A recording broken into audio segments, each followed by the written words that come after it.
All right, should be live here in just a second. Looks like we're good.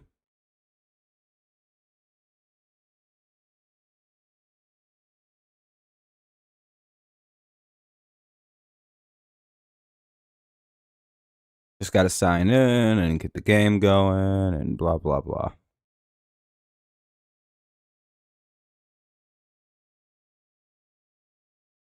Pitching for the Twins, it'll be Abel.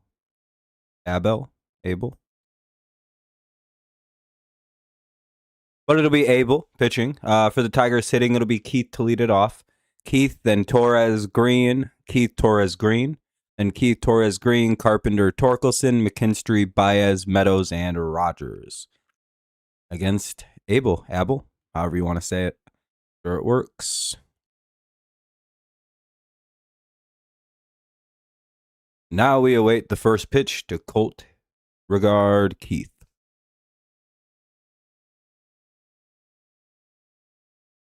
What up, Fernando? Strike one.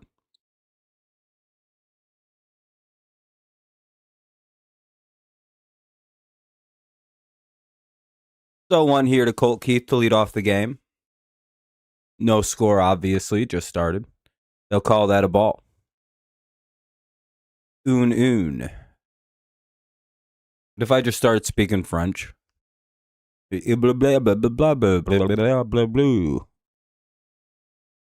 2. Pretty good, right? I bet you guys didn't know I spoke French. Je m'appelle blah blah blah. Suck a dicky okay.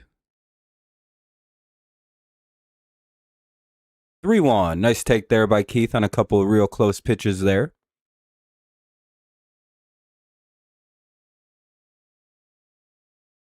So it'll be 3-1 for Keith.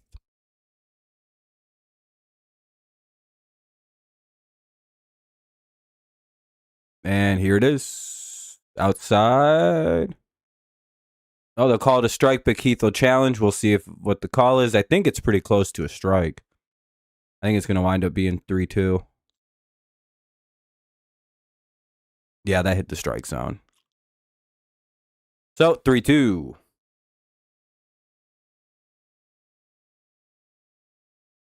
I was going to say, that looked like a strike all day. I don't know why he challenged that so early. Now we've only got one challenge all game.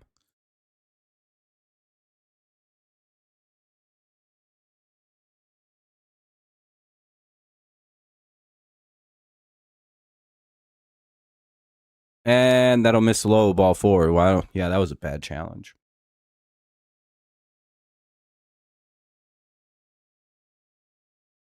Got to be a little smarter with that going forward.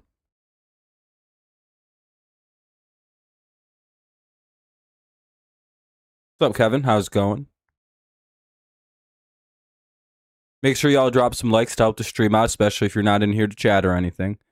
That misses for a ball, but the Twins will challenge. I think that'll be called a strike. Twins are getting squeezed here on this strike zone right now. Yeah, that's a strike for sure. 0-1.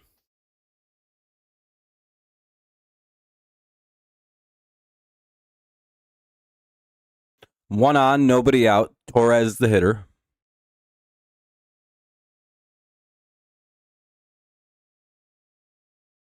Swing and a miss. It's 0-2.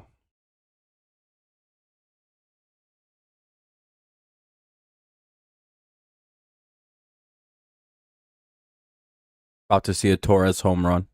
You go 500 feet. Is that the modern record for distance?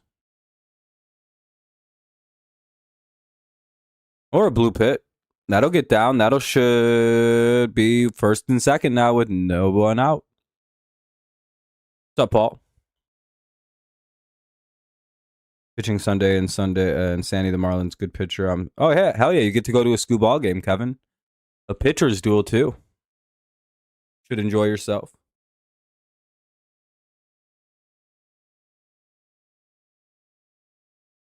Nice piece of hitting by Torres to put 2 on for Riley Green.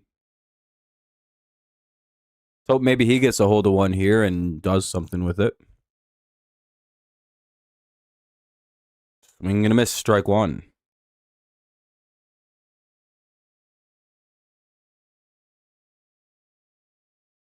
Still looking for the first homer this year is Riley Green.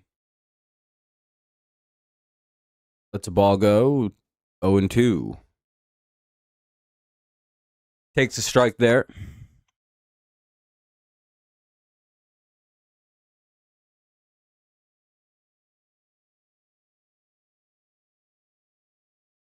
Here's the 0-2. And that should be strike three. It probably will be changed. Riley Green strikes out, 1 away.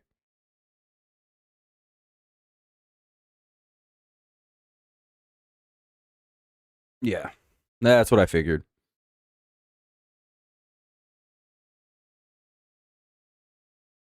Well, 1 away. Green goes down looking. Here's Kerry Carpenter. Man, Riley's got to start doing something with the bat. Something.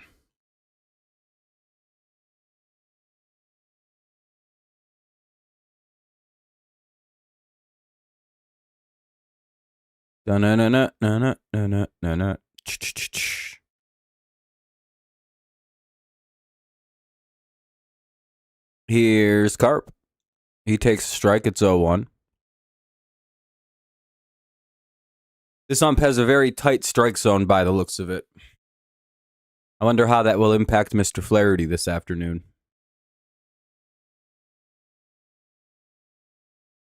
You going to Mexico in August? Nice. That should be a decent time. Why are you going to Mexico? 1-1.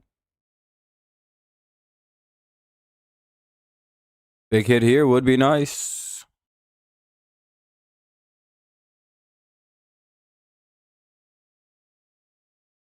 Inside, ball 2. 2-1 now. Nice hitters count for Kerry Carpenter. Let's see if he could take advantage of it or see if he gets a nice pitch. Cruise. Nice. Cruising around the world.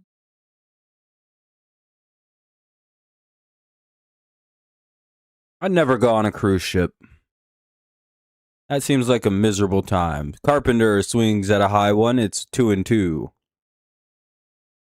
But I'm also a natural born hater, so. If it was a little lower, he'd have probably banged it into left field.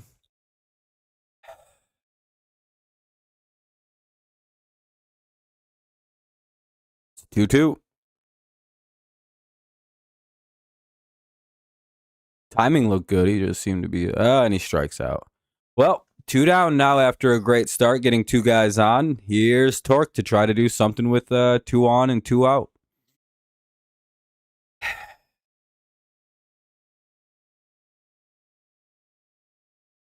A good shot to set the tone here early on, and we can't seem to find anything to do it with.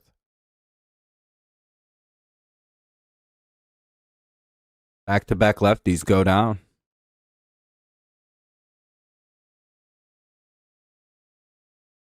They're awesome. I don't know. I don't like boats. Ball 1, and I'm not a fan of water.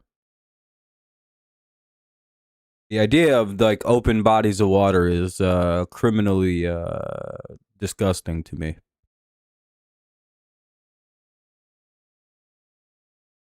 Also, it's because it's full of like monsters and shit like that, you know? That'll be a ball. It's 2-0. Oh yeah, James. By the way, if you all haven't dropped a like yet, consider doing so. Helps out the stream, gets more people in here. We could always use more people.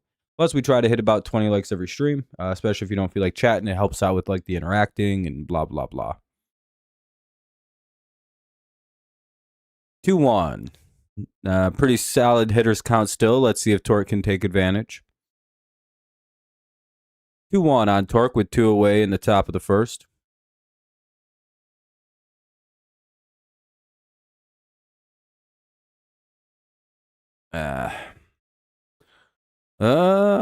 Yeah, it's a fly out.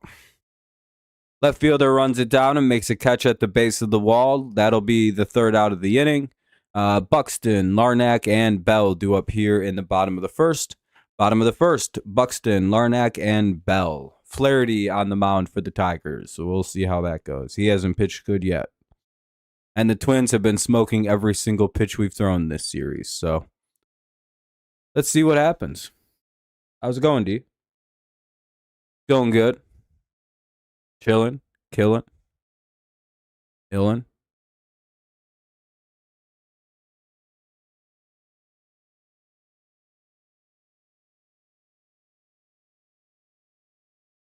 So that's why I don't fuck with cruises, Fernando. I'm sure the actual being on a boat is fun. But I couldn't shake. I wouldn't be able to shake that we're surrounded by water. And if something goes bad, I got to go in the ocean. I'm not trying to do all that. I'm glad I don't have to like travel to Europe via boat, or like I'm not alive in the 1600s and I have to make the hard decision on if I stay in like the Netherlands or like get on a boat and go to America. I'm 15. I'm a pretty young guy. I just look a little old. I've been streaming since I was about 8. I have Benjamin Button disease. I'm only going to get younger. You should have seen me when I was a baby. I was disgusting looking. Like an old man. It was wild. Nobody loved me. My mom didn't even hold me. She's like, ah! They just put a baby mask on me and it was all good.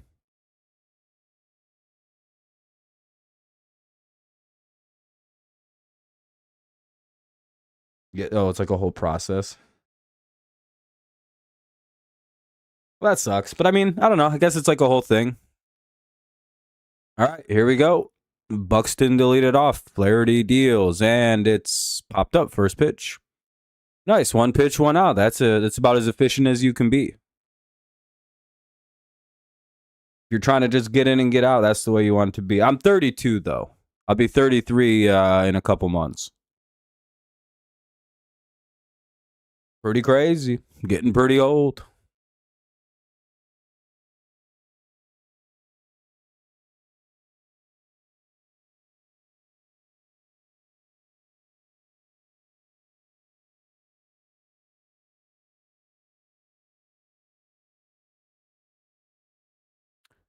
Two zero, or no, it's 1-0, sorry. Saw a pitch, thought they'd already thrown another one. Yeah, I mean, he had a pretty bad start. When you've only made 2 or 3 starts, one bad start, yeah, it's it's a good chunk of your starts have been pretty bad. He had a 6.9 ERA going into that start. 65 and sunny. Really nice where I'm at today. Here's the 2-1. Taken for strike 3. That's a really nice pitch by Flaherty there. Great location, great control. If he can pitch like that all game, Twins are in for a long afternoon. Nice. Yeah, it should start generally heating up around most places, I would have to imagine. Damn, it's a slow-ass stream today. 3-2.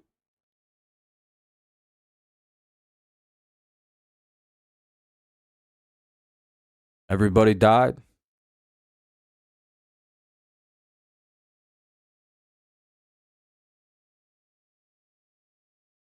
And that'll be ball 4. 1 on, 1 out. Here's Bell. Twins have done nothing but smoke our pitching all series, and all their numbers are still ass. It just shows how bad they were coming in. Won 3 straight games, still under 5, still at 500. It's like, oh boy, yeah, they were having a rough year. We really, we may suck.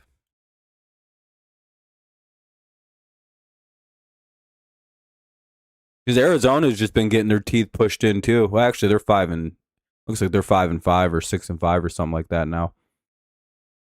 Yeah, Arizona ain't as bad as what they were supposed to be either. But we can't get these dudes out. Here's the 1-0, and that'll be another hit. First and third, 1 away. Our shit ass fielders can't throw the ball that far or hard enough to make a play. Well, why'd they throw it in?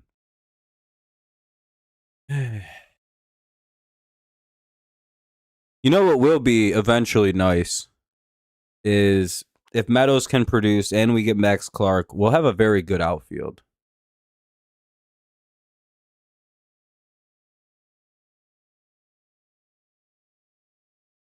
And then we'll know what we can do with Mr. Keith or not. What we're going to do with that. Hopefully. Maybe we just put Carey at DH. If he can ever find any consistency anyway. Much rather have an outfield with like Meadows and Clark in center and right.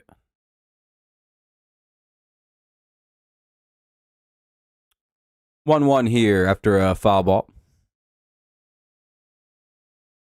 The hitter is Wallner. Gotta hope for a double play here. Get out of the inning.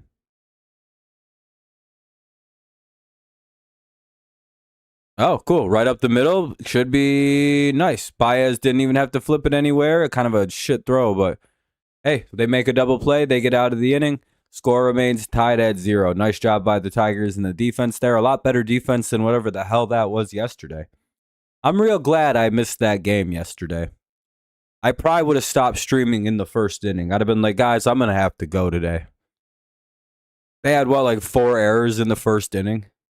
Some of the craziest, shittiest baseball you maybe have ever seen. Hold on, let me check what the exact situation was. Because my dad was texting me having a meltdown while it was happening. Walk, hit a batter, steal, pass ball, throwing error, couple hits. That was just the bottom of the first yesterday, apparently. What up, Neil? By the way, make sure you guys drop likes, help the stream out, get some people in here to get it going a little bit.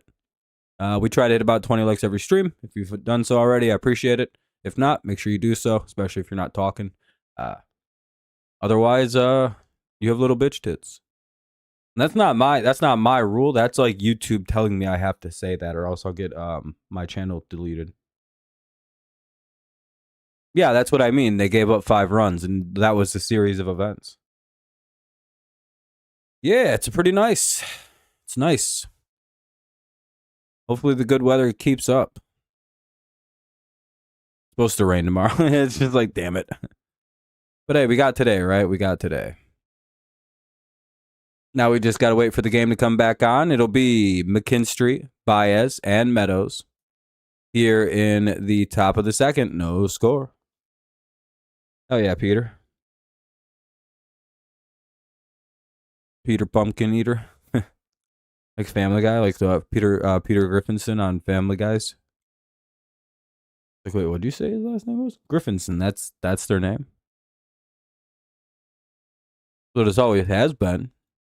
Unless I just got Nelson Mandela affected.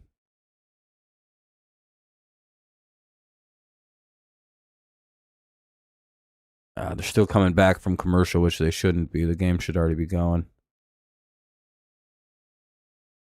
Swinging and a miss at strike 1.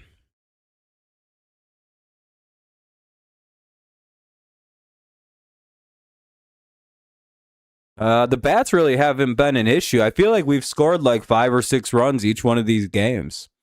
Haven't we? We scored, 6 or 7 runs last night. The game we watched, I feel like it was a pretty decent score, right? Like, I feel like you can't really honestly look at this team in this series and be like, the offense just didn't do its part. I feel like the pitching has just been getting shit on the entire series. Skubal even got beat up. Valdez gave up 5 runs yet. You know what I mean? Like, the defense and pitching is what needs to wake up a bit here. I feel like they've scored enough to win every one of these games for like how they usually play and pitch. Last year, every one of these games would have been auto wins for the Tigers because we scored 5 or 6, especially if we scored above 5 runs. I feel like we were like undefeated when we scored 6 runs or more. It's like we were like 18-2 or some crazy shit like that when we scored more than 6 runs last year. And I believe we've lost every game of like that this year. It's fucking wild. I feel like we scored a bunch. We might not have scored that many in the school ball game. Did we get shut out?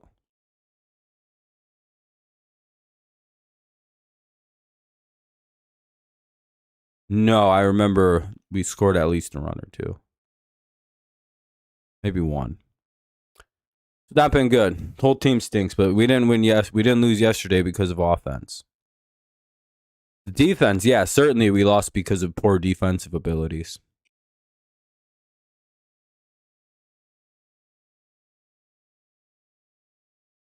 Can't even really say the pitching is what lost the game yesterday. 2-2, by the way, on McKinstry to lead off the second.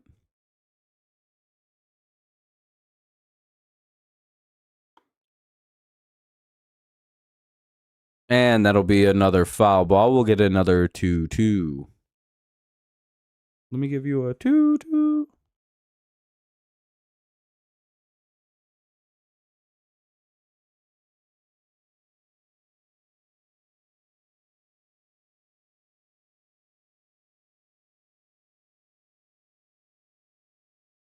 Ooh. That'll be ball 3. 3-2 now. Nice take there by McKinstry.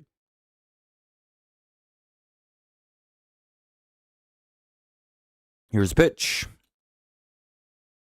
And they'll call it ball 4. It'll put the leadoff man on for the Tigers. So McKinstry reaches, now up. Javi Baez. All right, let's see what Baez can do here. Cool. Need to stretch out a little bit. There we go. This is a lot more comfortable to sit. Ooh. It's hard. It's hard being a 7.5 foot tall man and having this very odd setup. I'm a very big guy.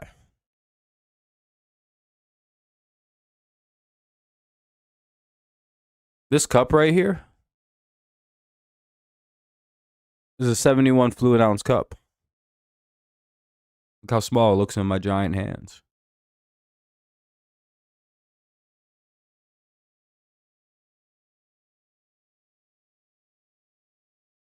Yep. I'm a giant. I've never once told a lie. Can't play in the NBA because I got a pituitary issue. And that's base hit's going to bloop in by Javi Baez. He gets yet another sneaky little hit. He just gets on. I think he's hitting like over just about 300 right now.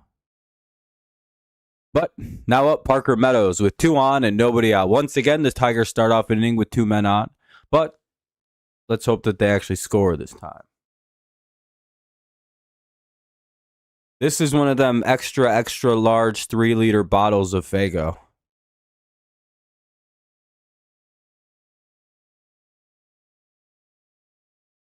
Here's Parker Meadows.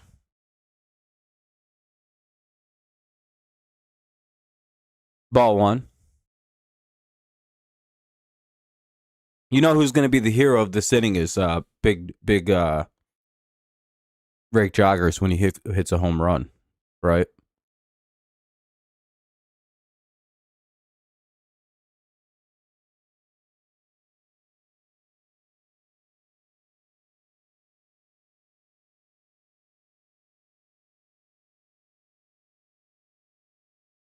Ugh.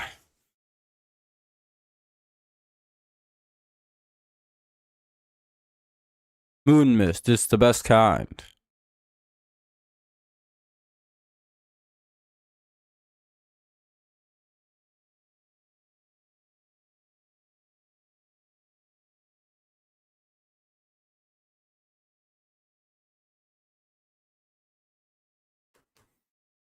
Here's the 1-2.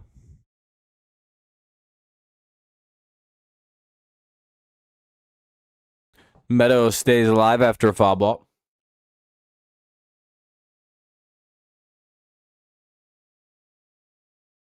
Count is 1-2 with 2 on and nobody out here in the top of the second.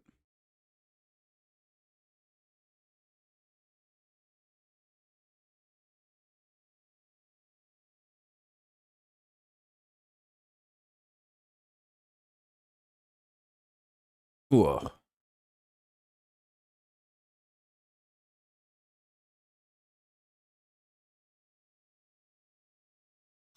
Well, that's an unfortunate situation. Let's hope big Drake Joggers gets a hit.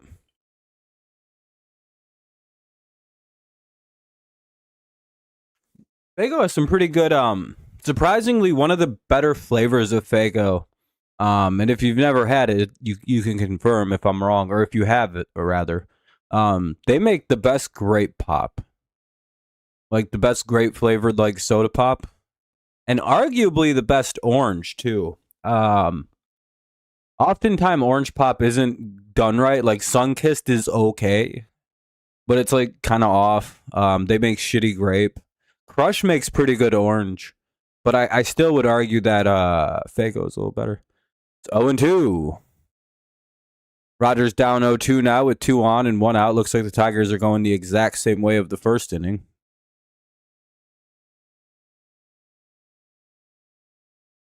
They get 2 on with nobody out, and then the next 2 guys in a row strike out, because here goes Rogers. He strikes out, yep. So basically the same pattern here. Now let's hope Kill Keith, I guess, can come through. Damn, that's annoying. Rock and Rye is good. Is that the kind of Dr. Peppery flavor one? Or is that the Coca-Cola like one? There's all sorts of flavors of Keith flying out would be the chef's kiss. At least this one's a ground out. Well, we get 2 on and don't do a thing again, just like the first inning. We'll head to the bottom of the second. Caratini, Clemens, and Lewis. Caratini, Clemens, Lewis here in the bottom of the second. No score. Darn shame. Darn shame.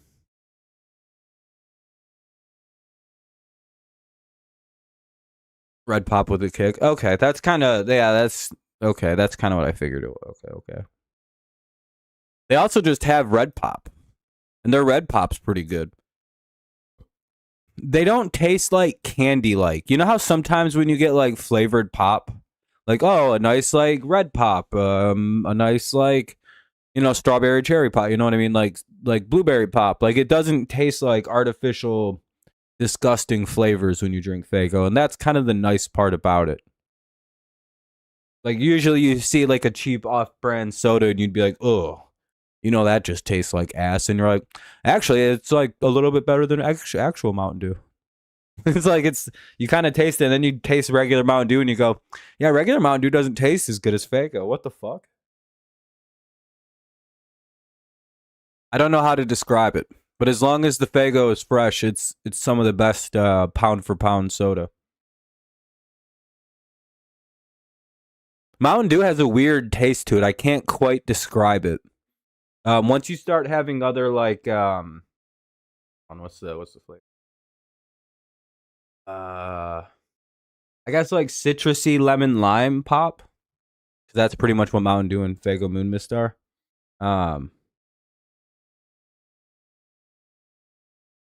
It's hard to find down here in Georgia. There is one store. They're somewhat in the South. They're everywhere in Michigan because it's a Michigan company. It's bottled, I think, in Detroit. I don't know exactly where they bottle that shit, but it's right here in the state.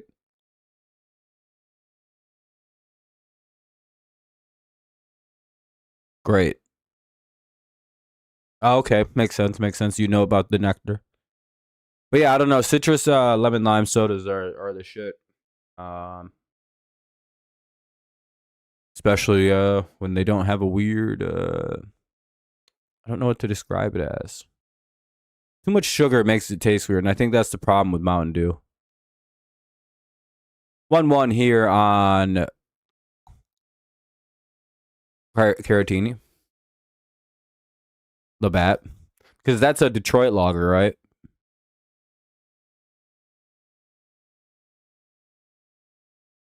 So Figgle Pop and 2 flavors stand out. Firebark and Cotton Candy. Yeah, those are good.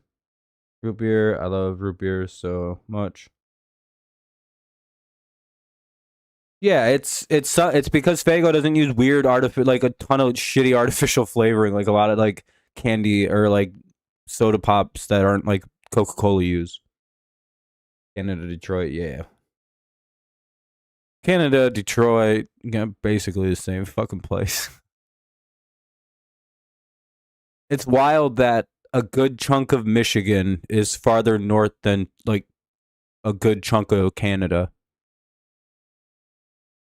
Don Gratiot, just north of Western Market. That's what I thought. I knew it was in Detroit. I was just like, I wonder if they've moved to like Grand Rapids or some bullshit. I'm glad they haven't. 1-0 here with 1 away. Cody Clemens, I believe, the hitter. Tigers legend. I think they call that a ball. 2-0.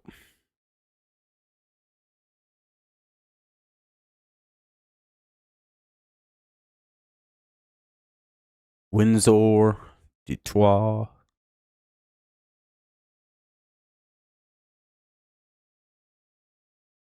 2-1. My favorite lore about Michigan or the U.S. Canadian border is that there are some parts that are so like remote and rural that they like have a check-in book that you got to sign, and that's basically the extent of the border security. And it's like that doesn't seem real. And then it's like you see pictures, and it's literally just like a guy, like it's just like a book that you got to like write down when you come into the country and what you got on you. Kind of like an honor system up there. And you think like, why don't people smuggle drugs that way in? And then you're like, and then you see the conditions around, and you're like, yeah, I get, yeah, I wouldn't do that either.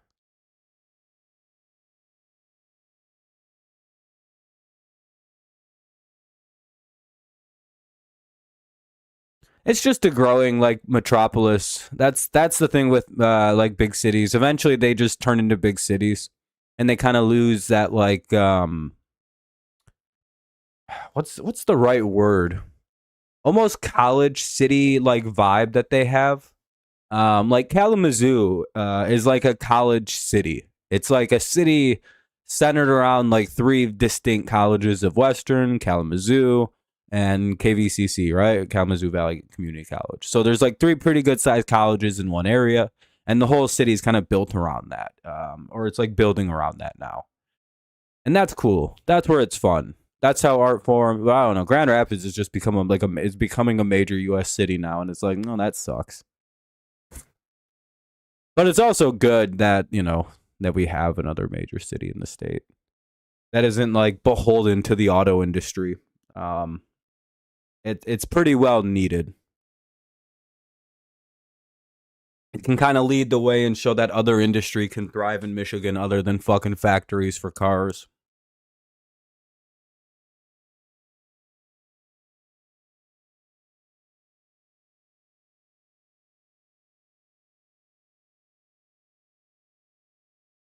Whoever gets this state going, we need people in it. We need fucking things to show up. Tech industry moving into a lot of Detroit was really good. We can't put all our eggs in the basket of the cars anymore. 3-1. That shit ain't ever coming back the way it was.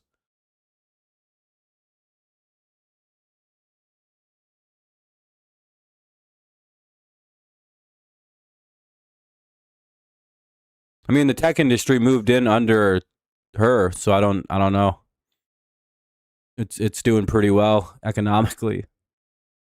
Things are starting to boom. And her term's up anyway. Her turn's over.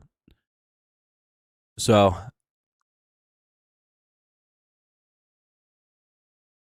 there's really no, I don't think it has barely anything to do with politics. State was god awful when Rick Schneider ran it. In fact, he poisoned half the city of Flint. So you can't really be like, well, if we put Republicans in charge of Michigan, it'll get better. And it's like, I don't know. The last time we had Republicans run the state, they fucking poisoned the entire city of Flint. Damn, that's overturned for a strikeout. Or now it'll be 3-2 instead of 4-1. It's going to be hard for the Michigan Republicans to pull off a governor win when you know what I mean? Like, bad taste in people's mouth.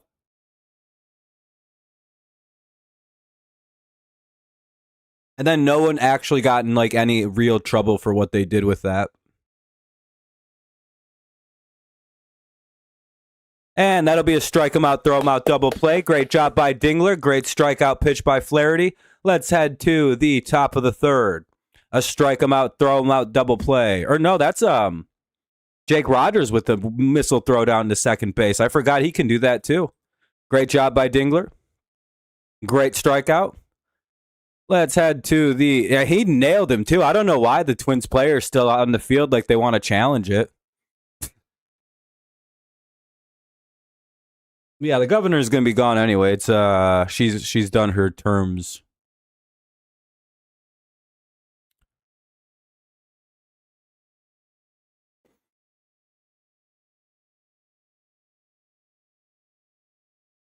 And it doesn't sound like the Republicans are running a serious candidate again.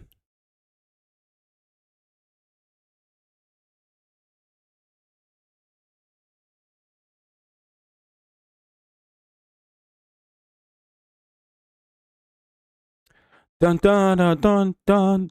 Torres, Green, and Carpenter. Last time they ran some lady named Dixon Tudor, or Tudor Dixon, or whatever the fuck that lady's name was. I forget how it, it's kind of two last name situation. She was like a literal joke. It was just like, oh shit, this is awful. And I think they're running basically that again. Not her specifically, but basically the same ideological thing as that. And it's like, I don't think that's going to go very well again.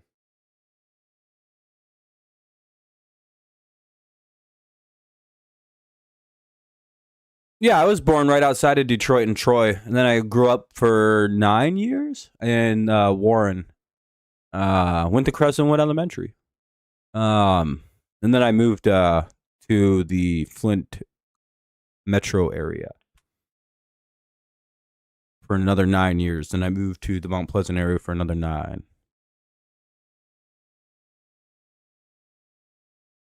That old Perry Johnson. Ugh. Boy, that's not very good. See what I mean? They're not like running serious. I thought they were gonna run that. What's that? Combat veteran guy, John James. Is that who I'm thinking of? I thought he was running for gov. The only problem is he is very kind of Trumpian, and I don't know if that's gonna play well in the state. You know what I mean? I don't really know.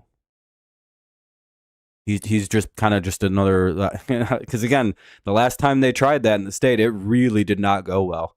And a lot of the guys that were winning in the Michigan State Senate race, that like when the right retook the state of Michigan, like the legislature, they were like a lot of guys who weren't like tied to Trump, and like, you know what I mean. I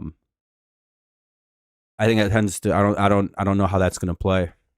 We'll see. I don't know. I don't even know who the Dems are on. I'm guessing it's fucking like Jocelyn Benson.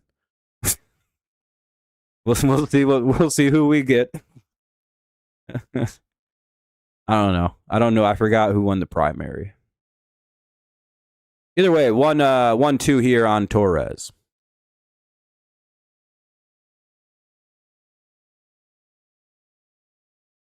Or is Abdul Saeed or that dude out of Dearborn running? That'll be a foul tip strikeout. Torres goes down swinging, 1 away. Damn it. That's 2 foul tip strikeouts today for the Tigers. Torres and Rogers go down the same way. Frustrating. A little bit of a bad bounce on both of them.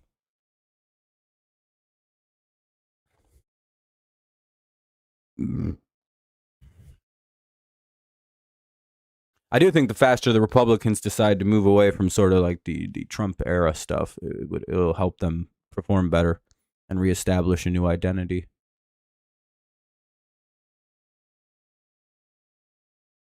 Duo. Or we just need a third party to pop up that's actually like giving a shit about people. That'd be pretty cool. We finally get third party relevance in the country. Only Green had done that his last at bat, we'd have runs.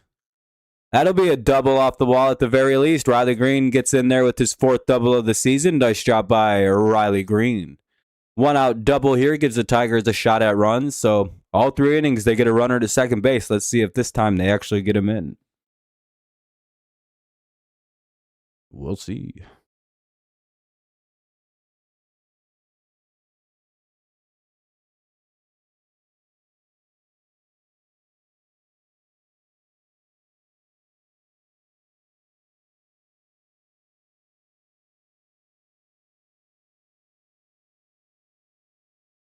Kind of sucks that Mom Donnie guy can't run for anything other than like governor because he's not wasn't born here. He seems like a pretty popular guy. Seems like he's doing pretty good over there in New York. You seem to like him quite a bit with what he's doing.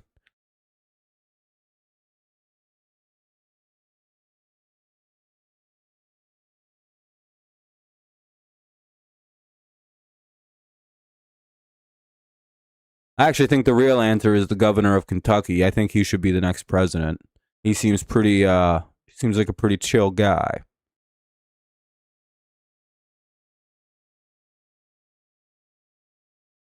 I don't know how he does it, but he's a very blue guy. He's a pretty liberal dude in deep, deep red Kentucky. And he's sitting, I think, at like a 61 approval rating, which is just unbelievable when you stop and think about everything with that. For a state that votes solidly fucking red every single presidential election of my life. Maybe they win Obama. I don't remember. Strike 1 to Torkelson with 2 away. No, I wouldn't be good for politics. I don't got a good temper.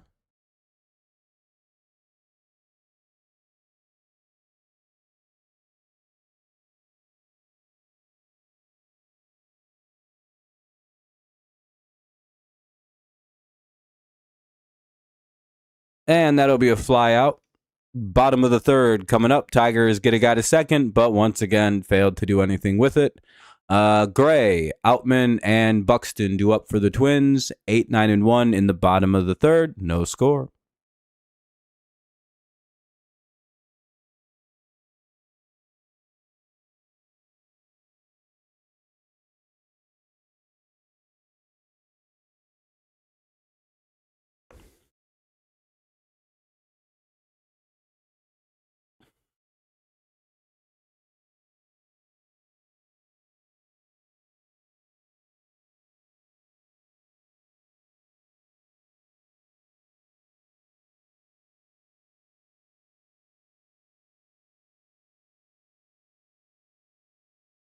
Dun, dun, dun, dun. Well, it's commercial break as usual. You know how it goes watching baseball. You get some commercials.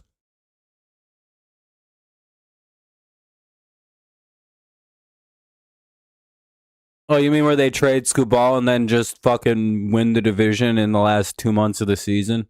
That's totally not going to happen, dude. They're totally not going to just suddenly become really, really good August 1st.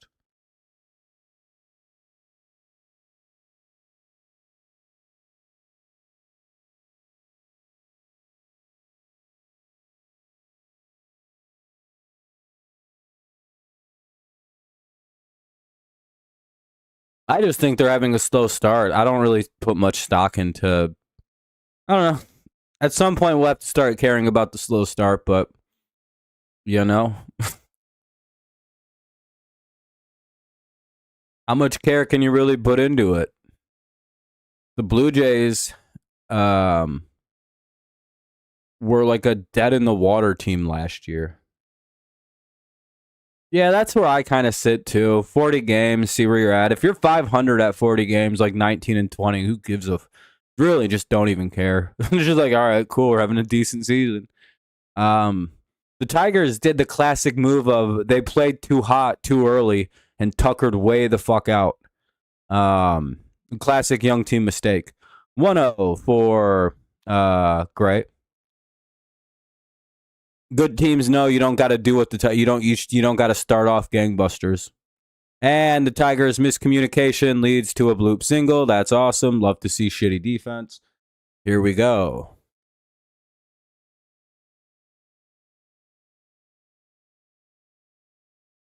Horrible job by the defense there. Little leaguers probably could have caught that. I know my middle school baseball team would have made that play. The pops, the little peewee baseball guys that still get pitched to by their coaches probably make that play. That's below that level of baseball to me, what they just did. That's like T-ball miscommunication. I hate bad defense so much.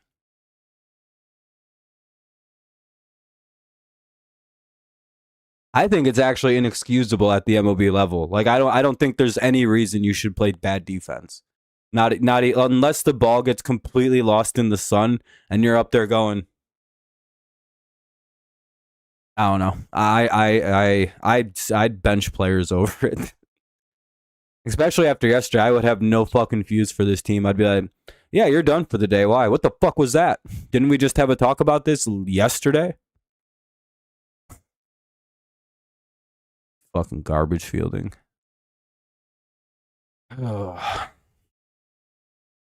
Should be one away, but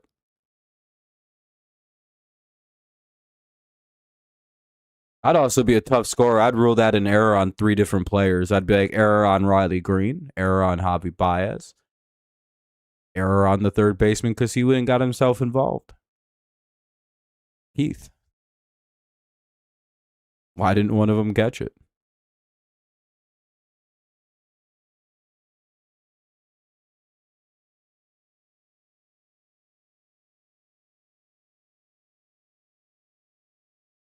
They really got to go back to the old rules of errors, and not consider like every single little thing a defender does is extra effort, so they don't have to award an error, so the players get higher averages.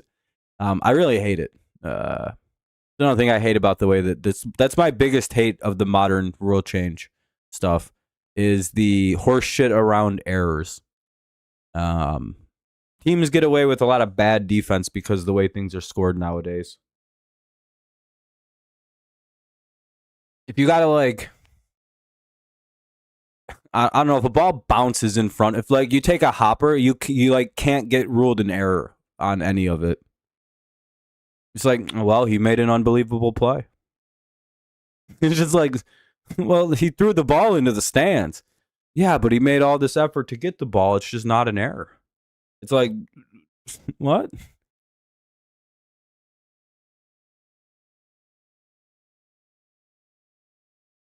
Like if Torque doesn't catch that, they would have not called it an error. They would have ruled that because he had to run 20 feet or 90 feet up from the first baseline, it would have been an extra effort play. And it wouldn't have been ruled an error if he didn't make the play on it. Like that's the shit they do now. Like to be like, well, we don't want to give players unfair errors. It's like, yeah, if Torque wouldn't have caught that, that's an E3 every single day. But with the way they rule it now, for the I don't know, for 6 years, they kind of very quietly changed that. And it's my greatest source of annoyance. 0-1. I'm literally cool with every other rule change they've made in baseball. I think it's great. That one sucks. Now that pitchers aren't cheating, we need to change the fucking rules back to errors still count, or errors are real again. Because that was a pitcher, that was one of them rules that got created because all the pitchers were cheating, basically, except for the shitty fucking Tigers pitchers, except for Spencer Turnbull. And they got rid of him too when it came out that he was cheating because they're fucking nerds. It is very funny that the two like cheatingest eras in baseball in the last 30 years coincide directly with the Tigers not cheating, and also like, and that'll be a strikeout. Looking 2 away, runner at first. Now up for the Twins is Larnack. They get Buxton. Looking is also the two literal worst eras in the history of the Detroit Tigers. in the just at the end of the steroid era and just at the end of the pitching era. One, no good players want to go to a place that doesn't allow the cheating. It's very obnoxious. I don't know. It's cool that the Tigers literally, I think, had 0 players that they had, like, that played for, like, that actually cheat. Like, other than Johnny Peralta, who was immediately cut from the team, I don't think the Tigers had a single guy that was like a steroid user. I think even once Pudge got linked in one of them reports, they were like, and we're trading Pudge Rodriguez. And they did pretty quickly. I'm telling you, the Tigers really don't fuck with any cheating. And it's like kind of a cool thing if you're like an honest fan. But it's also why I think they struggled so bad in the steroid era and why they struggled so bad during the pitching sticky stuff era. And it's like, it's a trackable thing. Not one of the Tigers lost anything during, like, what, you know how you could track people? Like, the only Tiger that had any difference and who, in fact, didn't improve after everything, because they were really young, just were getting better, was Spencer Turnbull. He was cheating. And then we promptly got rid of him. I think while he was injured, he got released or traded or whatever. I'm telling you, the Tigers are an oddly little, like, honest franchise, and I wish they were dishonest. And you think, like, well, them just not doing steroids wouldn't mean, like, all the players on their team suck and they couldn't play. It's like, well, no one good wanted to go there because everybody was on steroids. All the good players were roiding up. Why the hell would they come to Detroit where they weren't allowed to? That's why the Tigers had dudes like fucking Bobby Higginson and Robert Fick. It's just like, that's why that was their team. Brandon Inge, AJ Hinch, guys who were just weirdly honest baseball players and didn't use steroids. Brad Ausmus. Look at their team, dog. They were a bunch of beanpoles. They'd be playing like the Guardians or the Indians, and everybody on the Indians looks like this. And it's just like the Tigers have a bunch of dudes who are just like stringy little ball bean guys. And it's like, yeah, that's why we lost. What the fuck is this? Go watch an 0-3 game and look at the way the Tigers look. Craig Monroe's like the buffest guy on the team, and he's a toothpick. And then like the other team has like 9 Mark McGuires, and it's like, well, this is. I wonder why we lose every game 10-2. It's almost comical looking back at some of the fucking way these dudes looked during the steroid era. And it wasn't just like 3 guys. It was like 90% of the league looked like that. It was hilarious.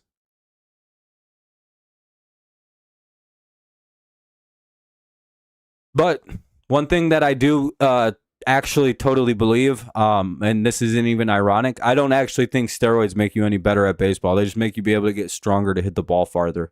And that's about it. Maybe you recover a little faster from injury, I suppose. 1-2 on McKinstry. But actual make you better? No, guys who hit 207 still hit 207. Maybe they hit 210 because the ball went out a little further once or twice. But didn't improve their hand-eye coordination. So I don't really consider it cheating because I don't really think, other than a little bit of power increase for 6 guys, not much changed. And if those guys didn't do steroids, it's not like those guys wouldn't have been hitting fucking 350 anyway, like they usually did, or 290 with 40 home runs. Oh no, Mark McGwire hit an extra 31 home runs. Like, his team still finished in dead last that season, but hey, you know what I mean? It didn't. I don't know how to describe the lack of impact steroids actually had on baseball. It felt like. Because it seemed like none of the biggest juicers were ever winning the World Series on any kind of consistent basis. The Yankees won 1. Hey, I don't think Barry never even, I think, got there except maybe once. I don't think McGwire. Maybe McGwire got a ring. I don't know. That'll be a double though for Javi Baez. He has himself a game. He's 2 for 2. Baez is our best hitter right now this year. That's how you know everything's fucked up. By the way, if you haven't dropped a like yet, consider doing so. Would help the stream out quite a bit. We're still a couple likes short of the like goal of 20.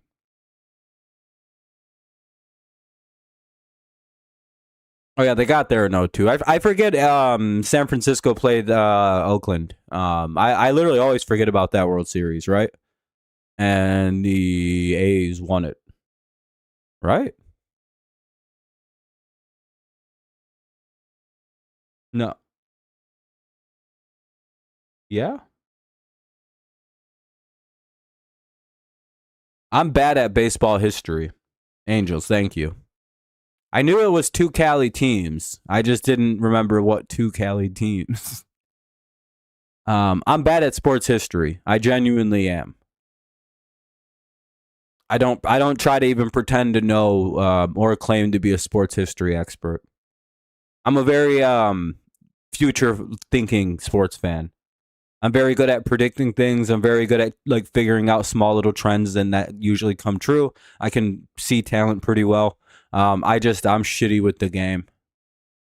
I start losing it after about 3 or 4 years. I tune it out. I'm like, none of this is relevant for the rest of my life.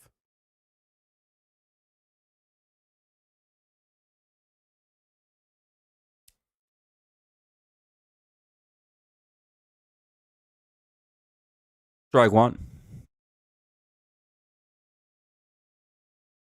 Rogers is the hitter. You got a Walter White look going on right now. Walter Rogers, Jake White, same guy. Oh, maybe that'll get down. Maybe that'll be some runs. Nope, center fielder ran it down. Fucking Byron Buxton. Well, it'll be 0-0. Bottom of the fourth coming up. Neither team's really done shit today. It's 0-0. Bottom four. Bell, Wallner, and Caratini here in the bottom of the fourth. No score. Game's moving along.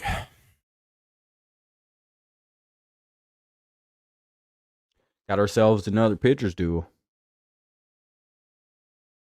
You know more about Utah crazy gross and baseball history? I probably do. You got Mormons out there. I'm guessing Scientologists fuck around in Utah too.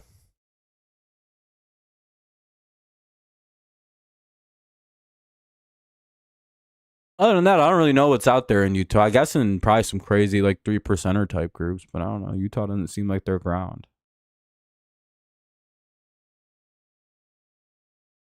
No, I haven't seen the Mammoth Zamboni.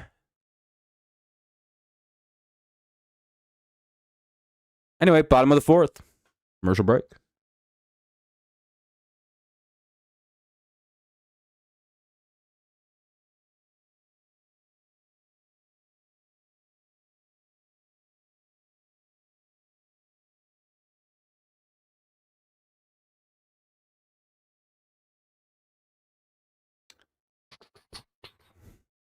I'm gonna go grab some pop real quick. I'll be right back. I ran out of stuff to drink.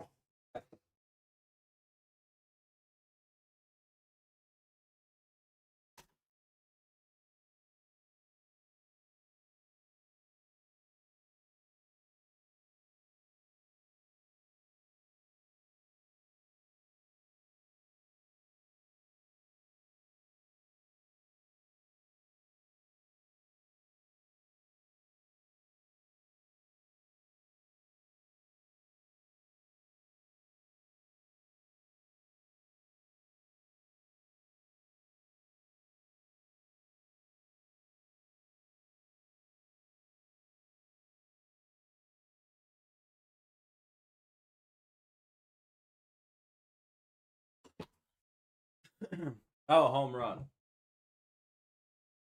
Well, Bell homered. It's 1-0 Twins. Okay. What about teams like this? Yeah, I don't know. I don't really have any panic. Maybe getting swept will make them fucking play it better. 1-0.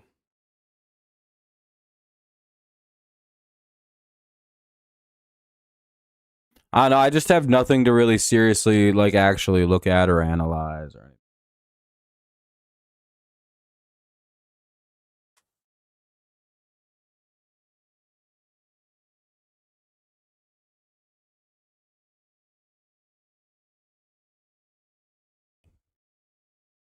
Fordon, are you just here to bitch?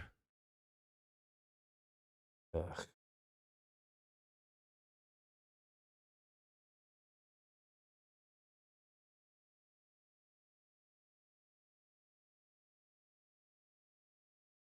Yeah, we don't have unlimited starting pitching, and we kind of need to have 5 starters. So yeah, he's useful. Pitching good today.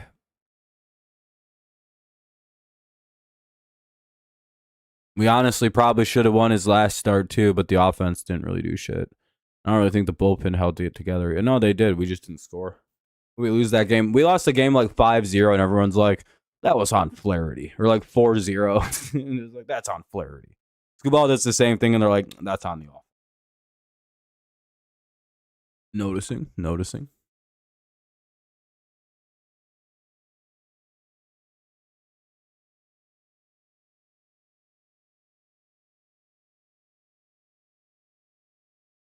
Yeah, I mean, he's clearly toward the end. I don't know. I don't think he's got a lot left in the tank personally.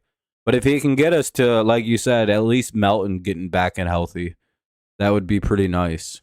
Um, and then, of course, getting Joe back in August, they said will be real nice. Wallner struck out. It's 0-1 here on Caratini with 1 away.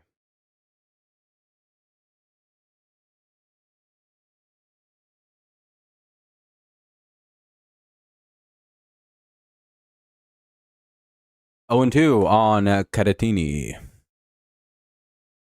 the Italian man. By the way, if you haven't dropped a like on the stream yet, consider doing so. We're sitting at 19 likes. We try to hit about 20 every stream, so we're 1 away from the like goal. I'd appreciate you if you can help out.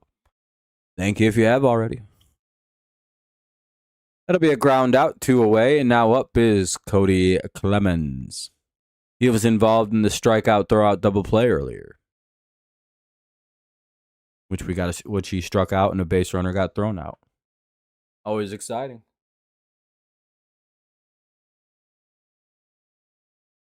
2 away, 1-0 Twins lead on a solo homer this inning.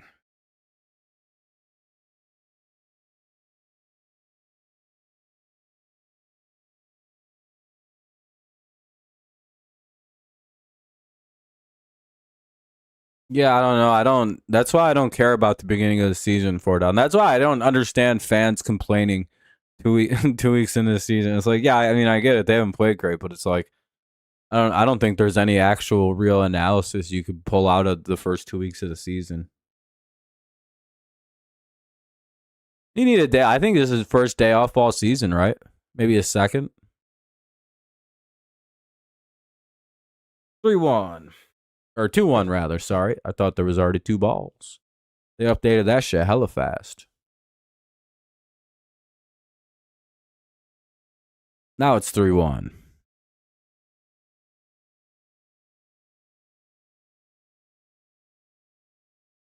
Yeah.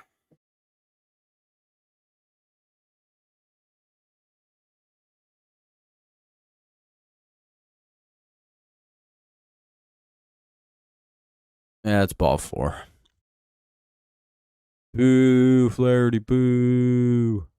You fucking suck, dude. Boo. You're blowing the game.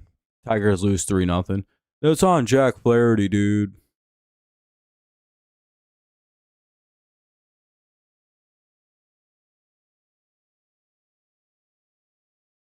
Bro wants to sign Giolito.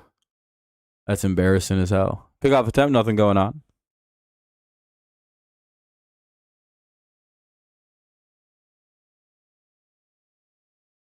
Yeah, and the Red Sox will probably be good as the season goes. I feel like, I don't know. You know what I mean? The beginning of the year, there's just nothing you can literally take away from it. I think the Mariners were a bad team last year to start the year. The Blue Jays were so bad to start last year that in like early July, like late June, people were having genuine like, and like rightfully so, they were bad, and like they had a bunch of guys that like were like trade bait. People were talking about trading Springer for Bichette, for Guerrero, for like anything that was good on that team. If we remember this very clearly, I don't know. I don't think it's ever a good idea to. Yeah, it's All-Star break. Tread water. Like the old saying is, you tread water till the All-Star break, and then you go get hot.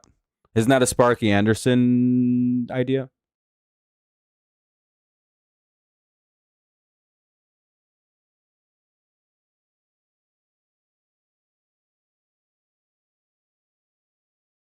Clemens takes off, and Rogers dropped the ball. Damn, mid-ass Rogers, dude. It's 2-2 on Lewis, though.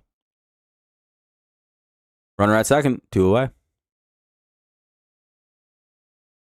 Rogers might have had him if he didn't drop it. I mean, bring Clark up at some point. I'm guessing we'll see him in like a month or so. Right after we still get a year of control on him. That'll be 3-2.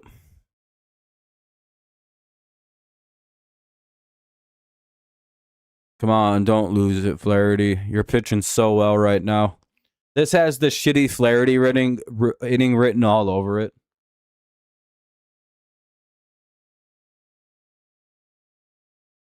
Yeah, and people were genuinely talking like them that they were going to sell the entire team because they were 16-20.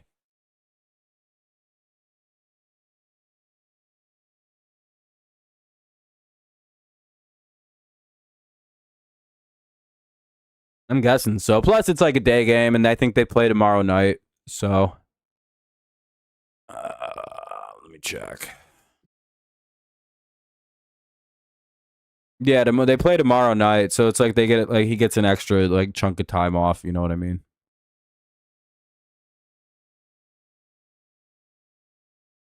16-22. Pistons are good. Yeah, once things start gelling, the Tigers will be fine. Again, just tread water for most of the season, and then get hot right at the end. I think that's the way to go. Look at Cleveland last year; they handled that shit like magicians last year. Came up, stole our lunch money in the last 2 fucking games of the season. Brutal way to lose it. Because our little team got exhausted. I'm putting $7,000 on it. I'm about that shit. I'm only down 100 grand because I bet 150 grand that Scuball would throw 7-inning 2-hit shutout against the Twins. So I'm down a lot, but it's not. It is what it is.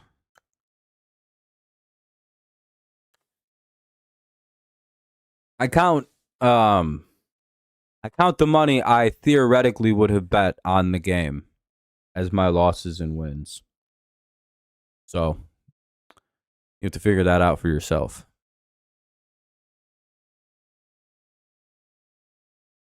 Oh, Cade's back?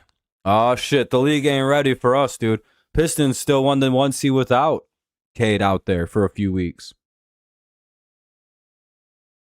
Motherfuckers are finished. We got Azure Thompson, who's good now. It's 0-0 Yankees Athletics.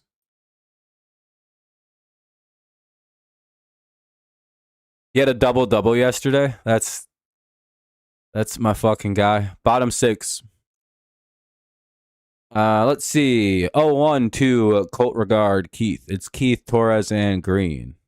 Ball 1. 1-1. Cool, we'll have Stewart back, but we'll have Azure Thompson. We've got Duran. We've got Cade. We got a little team. We got some ballers.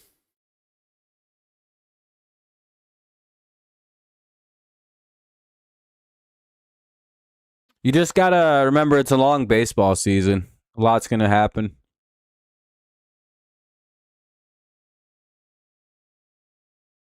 Especially early on. That Twins fan just made a nice catch. Bobbled it a few times. Still counts as an out. At a Savannah Banana game, that guy's out. It is back, and so is Isaiah Stewart. We just need Kevin Herter, and we'll be all set. Nice.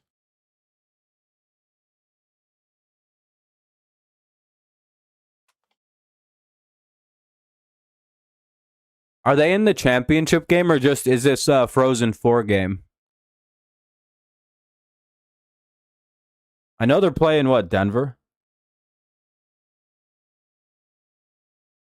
God, it's got to be brutal to be a Michigan State guy right now. Last year, you were the odds-on favorite to win the NCAA hockey championship, like an aggressive favorite. And then in-state fucking little brother team, Western Michigan, comes in and wins it. And then fucking this year, you're the like aggressive favorite once again to win the hockey championship. And now Michigan might win it. Oh, man. And Michigan just won the basketball championship. Those are the two sports Michigan State is supposed to always kind of have, is hockey and fucking basketball. I think their punishment for Larry Nassar is just about over. Don't you think? It's like, all right, if this happens with two teams in 1 year for them against Michigan, I think the punishment for Nassar is finally over. It's like, all right, they learned their lesson. They won't employ creepy guys like that anymore. They're sorry.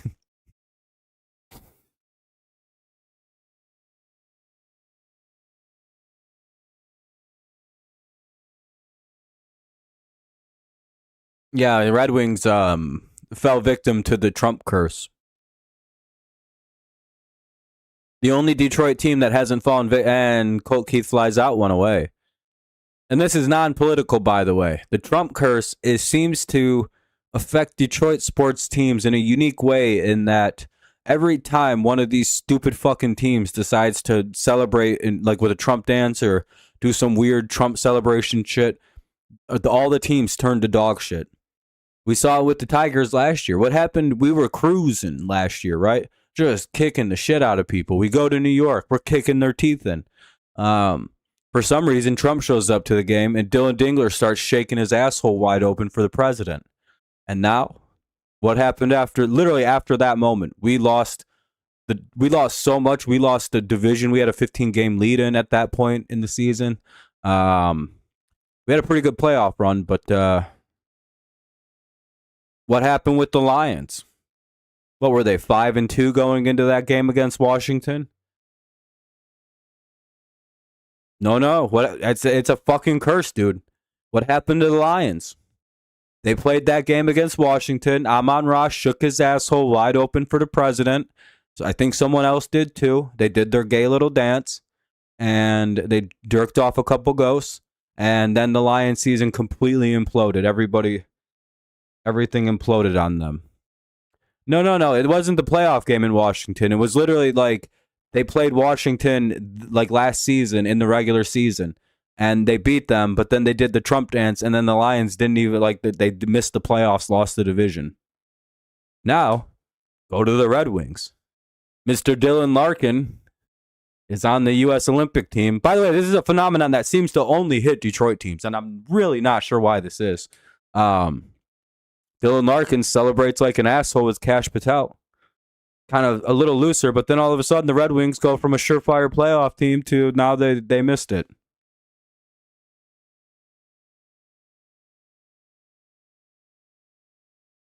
Like, what?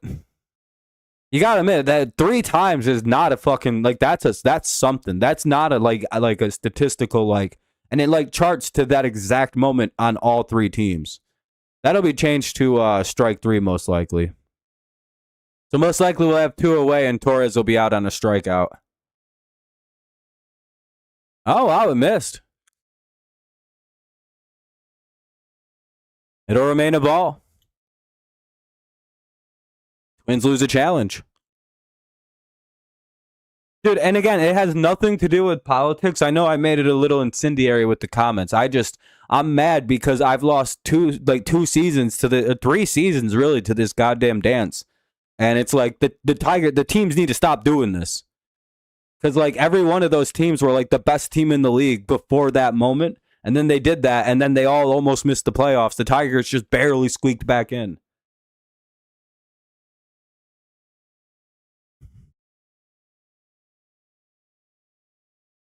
The Pistons, only team that didn't shake their asshole wide open for the Trump administration publicly. Number 1 seed in the NFC or in the Eastern Conference. Good shot at actually showing up in the Eastern Conference Finals. I don't know if they'll win it, but if they show up there, that's a pretty great season. It's that, or like it's just a weird fucking. No, I think the Pistons clinched the 1 seed, right?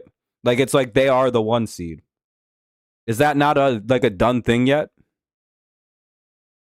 Dude, the playoffs in the I thought the playoffs in the NBA go through the Pistons. They're locked in at 1. That's what I mean. It's crazy, and they're like the only team that didn't do that stupid dance in Detroit. I'm telling you, they gotta ban that dance. If I'm in the locker room, I'm telling nobody's allowed to Trump dance. We'll kick you off the team if you do this. And I'll be like, listen, we don't care about your politics.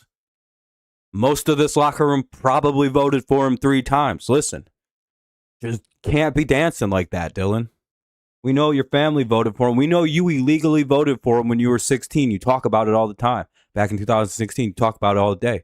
Like, I voted for him when I was 16, and it counted. Because he's from Ohio, and they let them people cheat down in that state.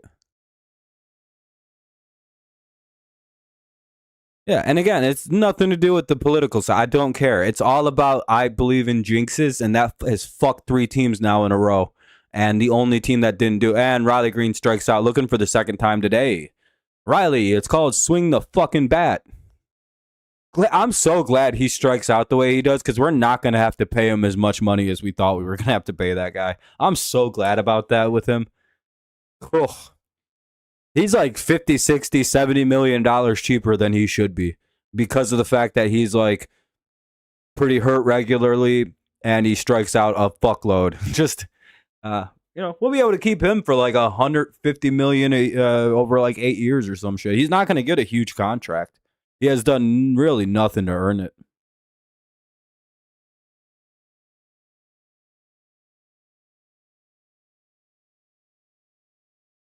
He'll get going. He'll hit 280 with fucking home runs, but it's just like, dude, Jesus Christ.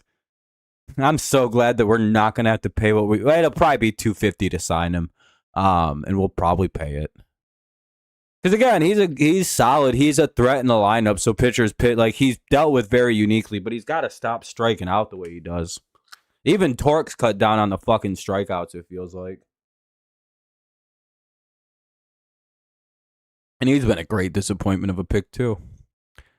Gray, Gray, Outman, and Buxton. However, I don't know. There's a set of players that I feel got really hoed by the pandemic as far as their development goes, and it really messed them up. Torque's entire class kind of sucks.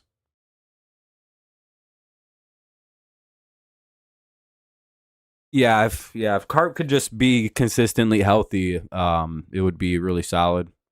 But he's also 30 and has never had a consistent full season, so. This is the end of Baez's time in Detroit. This is the last year.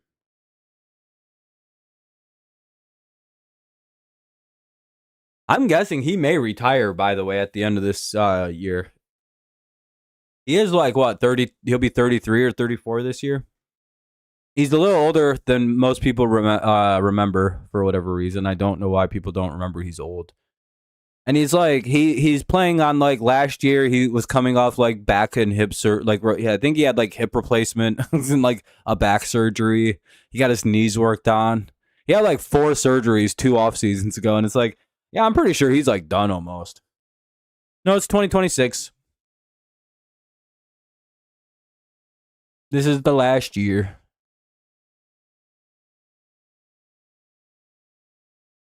Same here. I think Job's going to be very, very, very good once he comes back. His elbow injury was the most obvious elbow injury coming of all time, and it was like, all right, it happened. Now we're good to go. It's just like, all right. Hell yeah, Mako. Sounds like you're a little far behind. I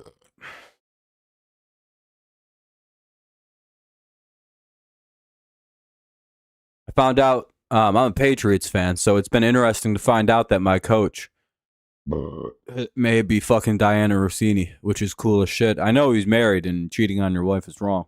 My coach is a dog, though. If he was a single man and messing around with Diana Rossini, I'd be like, damn, dude.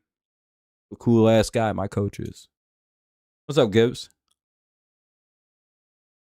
Thunder ain't even shit, bro. They ain't. Shay's like 5'2". Cade's gonna little bro that guy. Put him. Cade will put that dude, a little man, on a poster, bro. Some goofy Canadian over Texan, real true American patriot Cade Cunningham. Yeah, I don't think so. Cade's like 8 foot tall, dude. That guy's like a foot tall.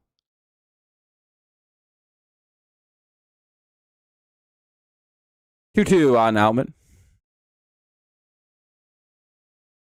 Yeah, MCDC or MCC C. MC square, MC cubed.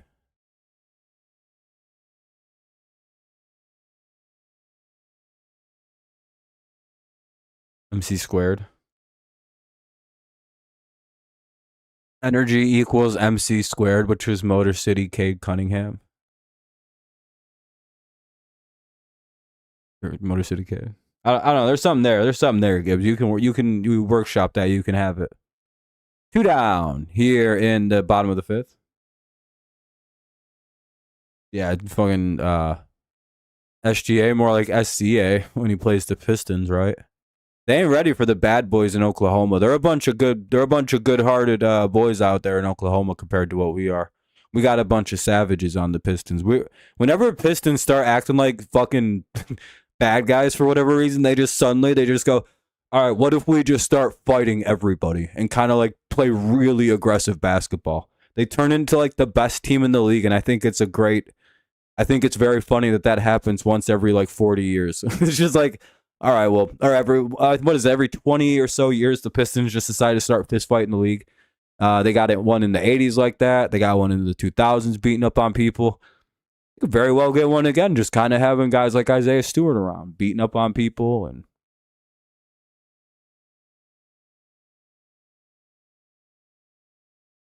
yeah, Stu's got to make it count if he's going to do it. 1-2. 2-2. How far behind is this? Why is this broadcast so far behind? Buxton strikes out, and we'll head to the bottom or top of the 6th coming up. Twins lead 1-0, top 6. Carpenter, Torkelson, and McKinstry here in the top of the 6th. Tigers looking to get their first run. 1-0. Offense a little dead here this afternoon. Yeah, Flaherty's pitching great. He's gone 5 really strong innings here.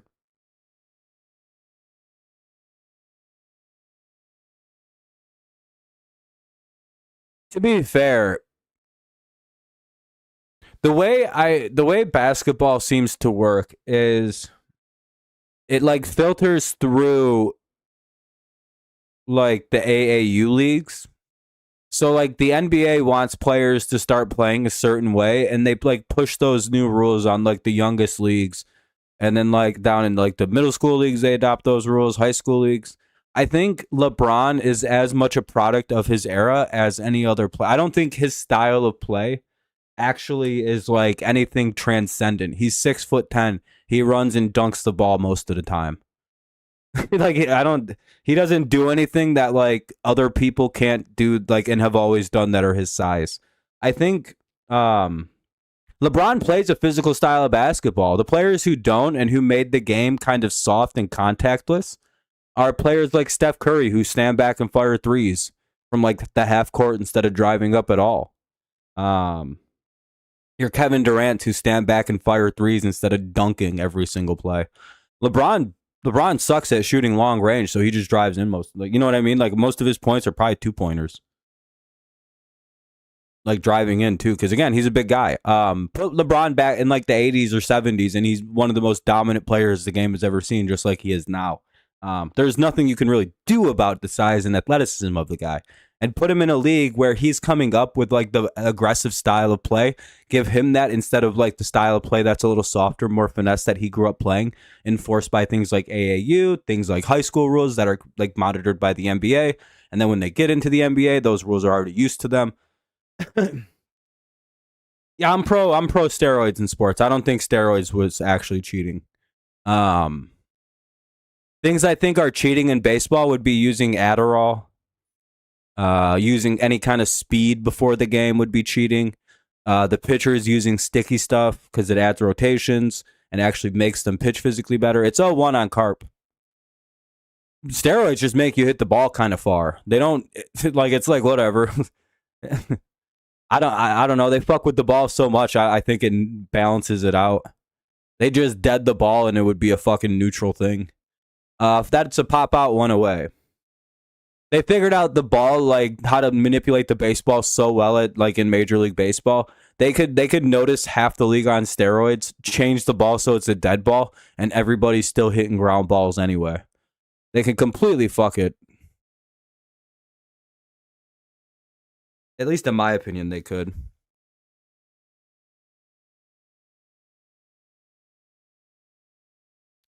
No, I just don't think sports really does. Well, because he wasn't his dumbass like not didn't declare it to the league.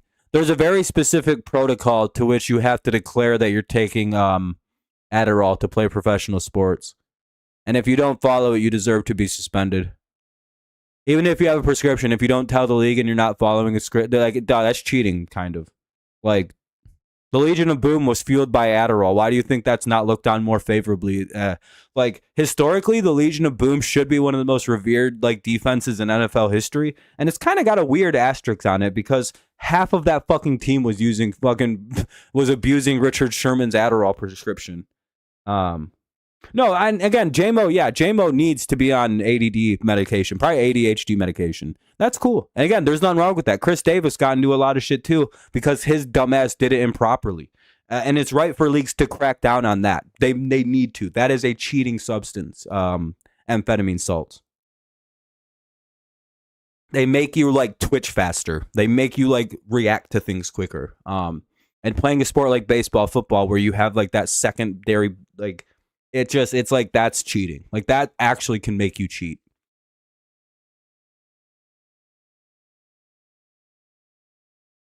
You live in Seattle, so it's a little different. That's why do you think there isn't a why do you think it's not looked on more favorably like the 85 Bears or the 2000s Ravens? They're kind of like, then there's the Legion of Boom.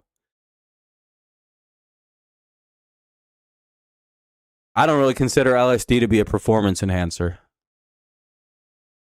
Just like I don't really consider pot to be. If you can pitch a no hitter on tripping on acid, if you've ever taken acid, that's fucking impressive. To be able to control the ball like that, that's genuinely an impressive feat that he pulled that shit off. On what would be, I think, a performance inhibitor. It's like if a guy plays drunk, I'm like, that guy's not using performance. That's a performance ruiner, actually. It's 1-2 on McKinstry with one away and a runner at first. It's like a guy who smokes a lot of weed. I'd be like, that's not really a performance enhancer. Some people argue it is because of the anxiety reduction you get. But I'm like, I don't know. I kind of want the adrenaline and anxiety I get when I play sports.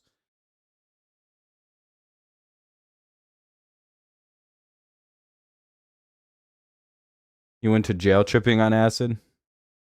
Nice. You got picked up. That's a rough day. Yeah, McGonagall got an off day. I actually don't know if anyone's warming up. There's a visit to the pitcher's mound. They may be pulling Abel here. He's at like 95 pitches, I believe. Yeah, they're pulling him, it looks like. Pitch count's awful high.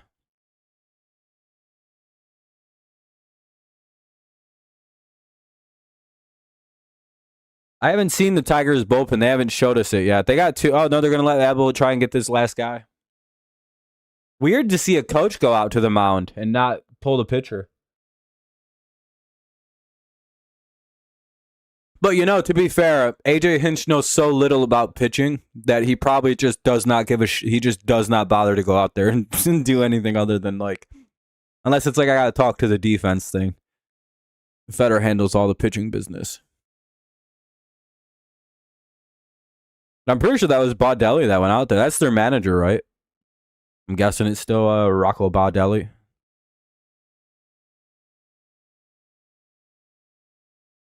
That's who it looked like, unless Rocco's completely different now. But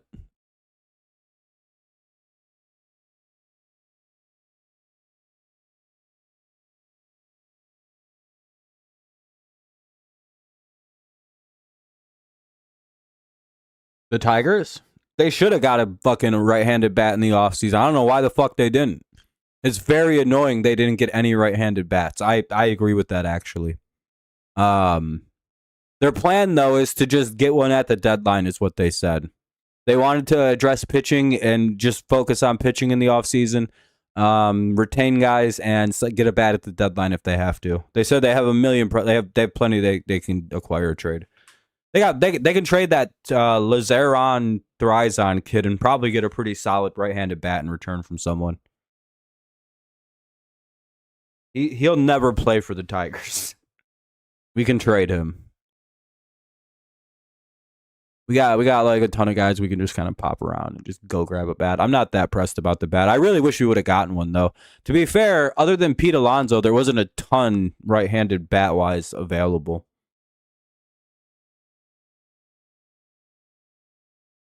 Yeah, of course it is. We suck ass in cold weather. We have for my entire life.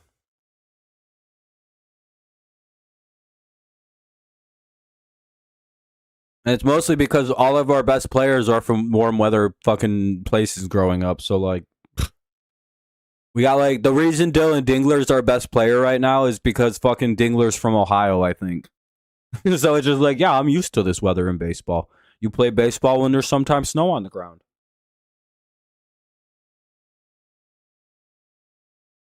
Went to Ohio State. You know what I mean? Like, he doesn't give a fuck about the cold.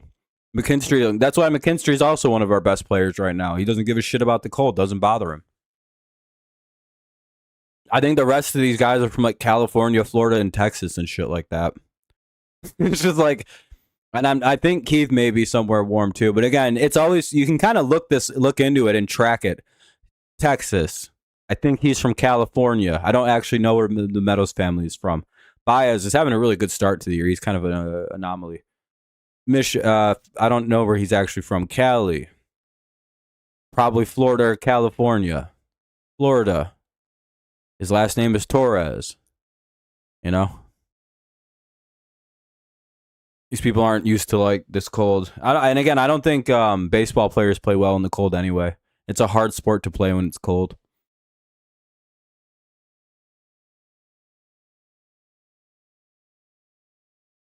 Can you imagine trying to be out there?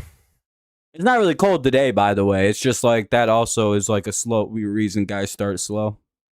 If you remember, Miggy sucked until May, usually.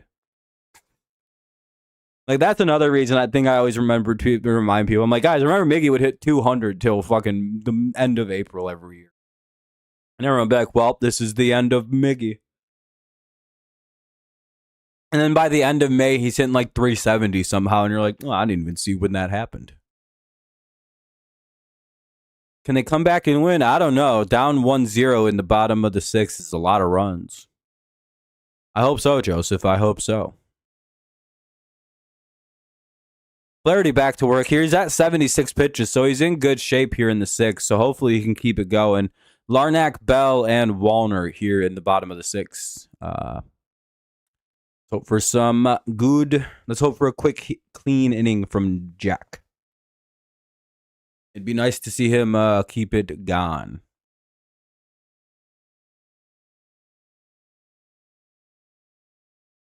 Here's a pitch. Strike one.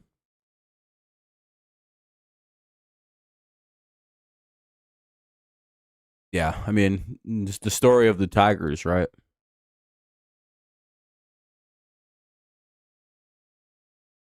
Ball one. Problem since last year, really.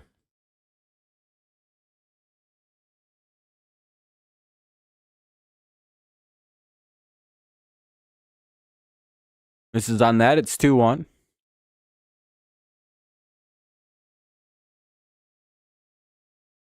Of course, like the good, like every Flaherty start he does bad, he gets like 8 runs of fucking support. The start he does good, we score no runs. Like, that sucks.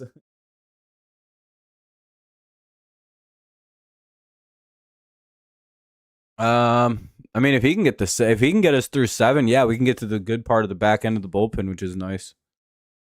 Hopefully they don't blow it. 2-2. And Flaherty strikes out Larnack, his 6th of the game. Wow, Flaherty's even got 6 strikeouts through 5 1/3. Mans is dealing.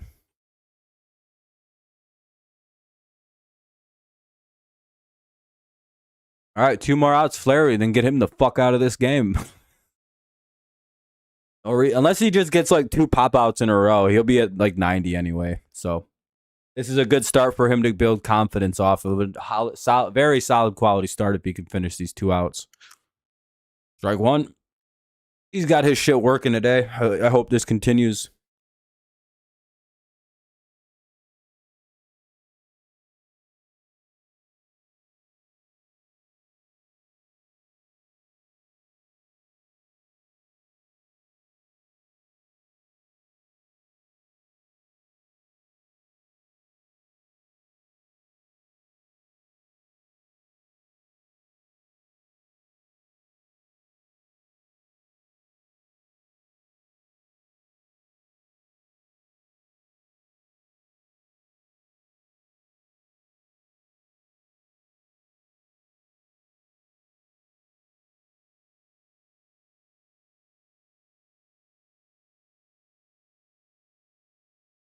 Damn it. Another hit for Bell. Bell's 3 for 3. They can't get his ass out. What's the line? Strike 1. Ooh, I'd challenge that if I was the Twins.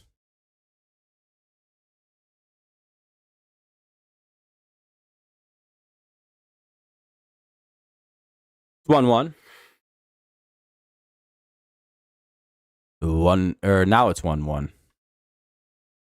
I thought that first pitch was a ball, and I genuinely don't know why. I got fucked up on that. Un. Let's hope for a double pla.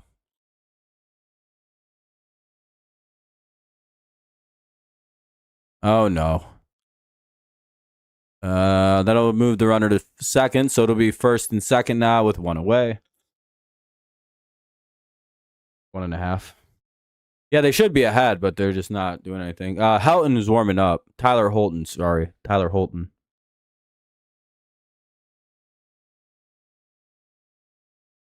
Fetter is going out there to talk to Flaherty a little bit, see if he can't calm him down with 2 on and 1 out. Need a double play here from the catcher, Caratini. We all need the Tigers to win, I think. I've got $81,000 on the Tigers winning this game. The loan sharks I bet with, I'm in some real problems.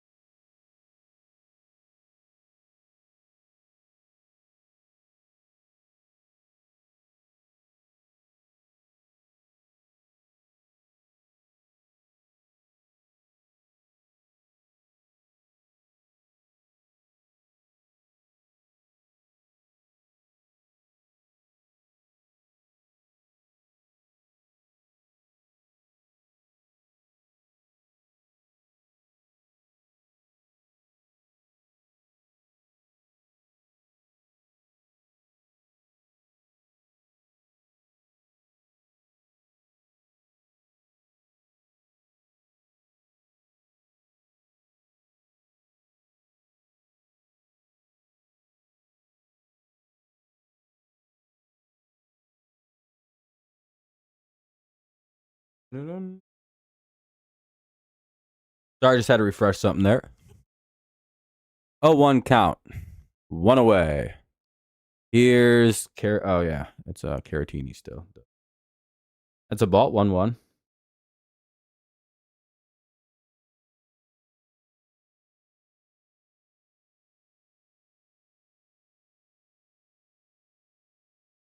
Double play.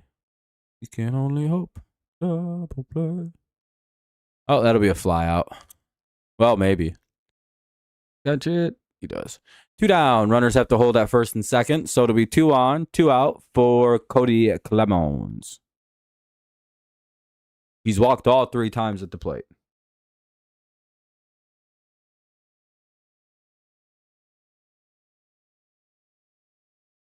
Buxton, yeah, he's had a rough day. He's 0 for 3 with 3 Ks.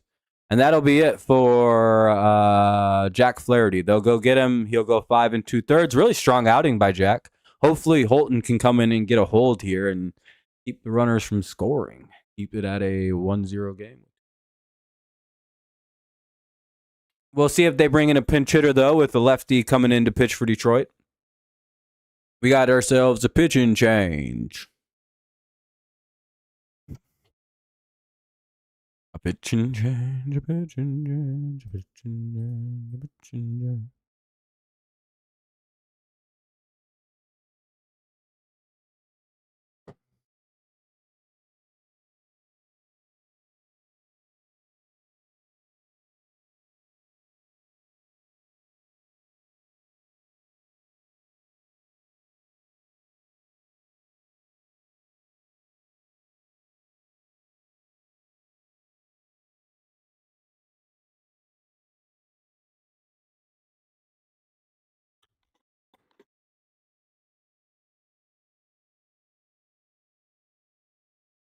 Just waiting for the game to come back on.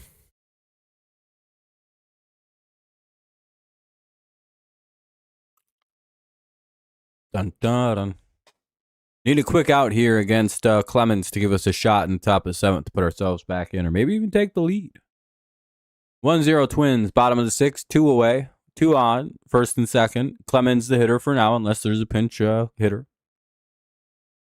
Tyler Holton, the new pitcher for Detroit.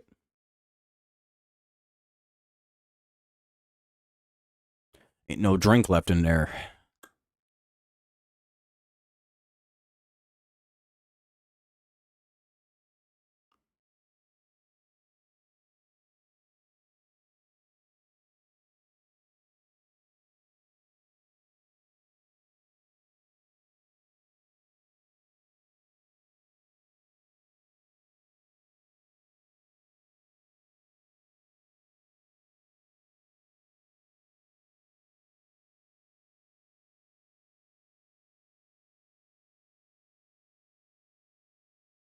All right, let's hope for an out.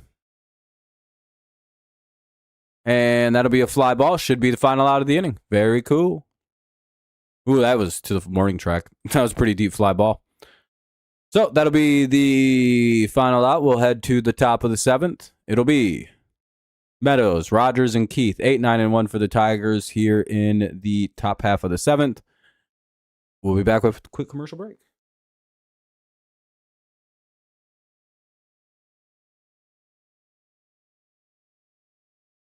I'm going to go rip a dart real quick. I'll be back in like 2 minutes. I'll have my device on me. I'll be back in like a minute or so. Top 7 coming up. 1-0 Twins.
My bad.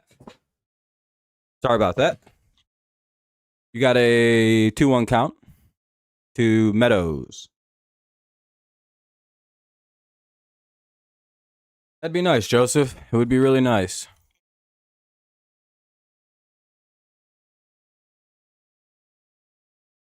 That'll be popped up 1 away. Action is the new pitcher. That's the right name. Oh, Acton. All right. Acton is the pitcher that comes in. Rogers up to bat now. It'd be nice to see him do something. Would be pretty cool. Would be big if so.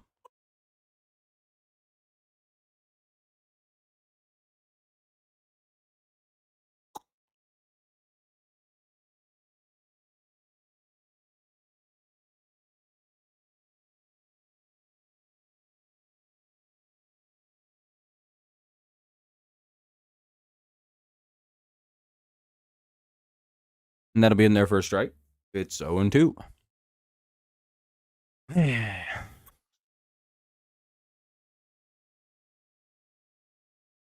Need something. Down 1-0 in the top of the 7th. Ain't a great spot to be. Not terrible. It's an easy comeback. It's just you got to start. You got to get a few something. You got to do something. A couple doubles. Double and a single. It'll be 2-2. Or 1-2, rather. Now it's 2-2. The ball way outside. Pretty low.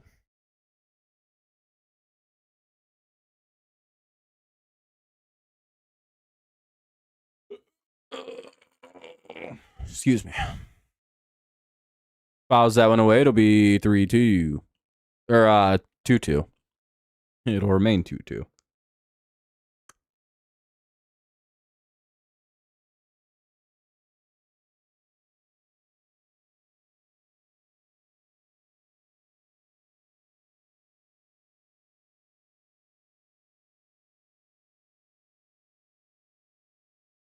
And Rogers get hits by the pitch. We'll get a runner on. Okay, that works. Hey, we'll take him any way we can get him at this point in the game. Shit.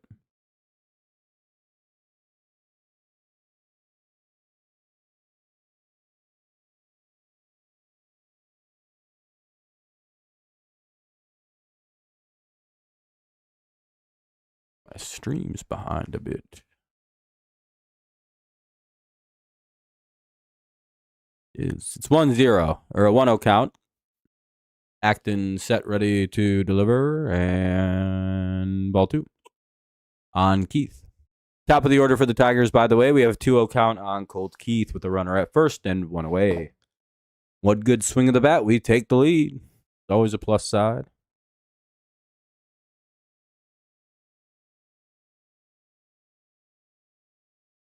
Three-0. All right, hey, we'll take a walk if we have to get one. Shit.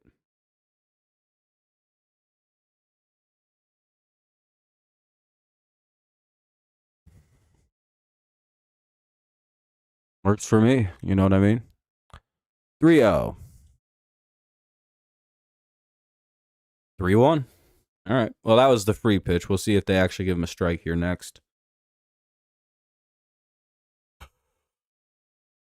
Phenomenal hitters count.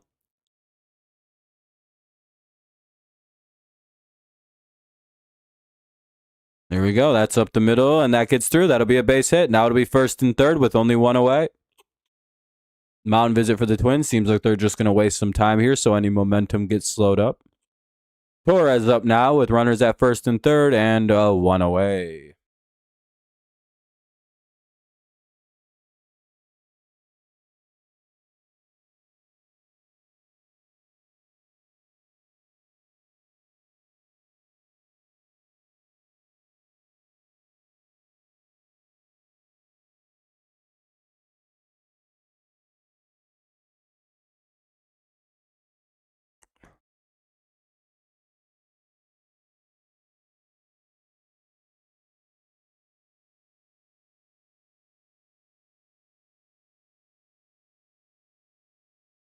Still just waiting for the Twins next at bat to start. Jesus Christ, how long are they going to take?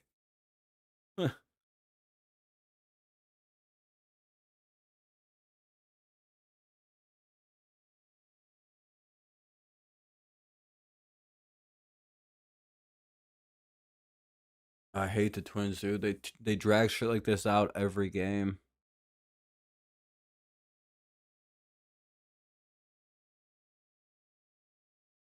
We're still waiting. Oh, there we go. Finally. Holy shit.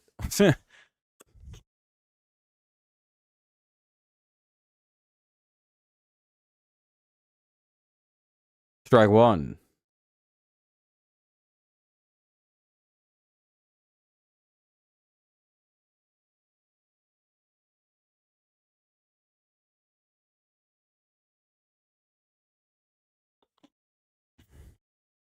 Fouled it away. It'll be 0-2.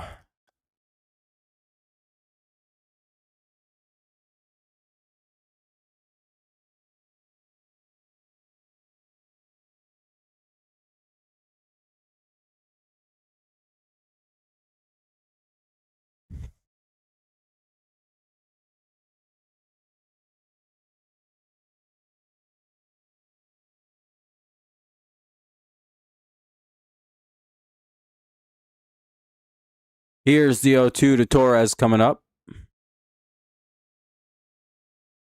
That looks like it'll be a sac fly. We'll tie the game up at 1. All right. Tie game, baby. Let's go. Torres ties the game up at 1 here in the top of the 7th. Tigers strike and strike big. Big Roger scores the run. Big Torres drives him in. Hey, doesn't hurt. You got to get, at least now we won't be shut out. And then the green home run to follow up. It's going to be money.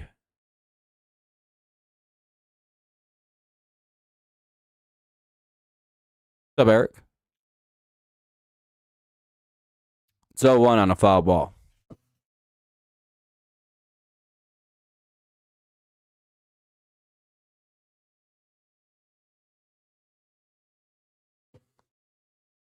Yeah. Slow early season. Yeah, I mean, that's how it goes. Sometimes you don't start off all gangbusters.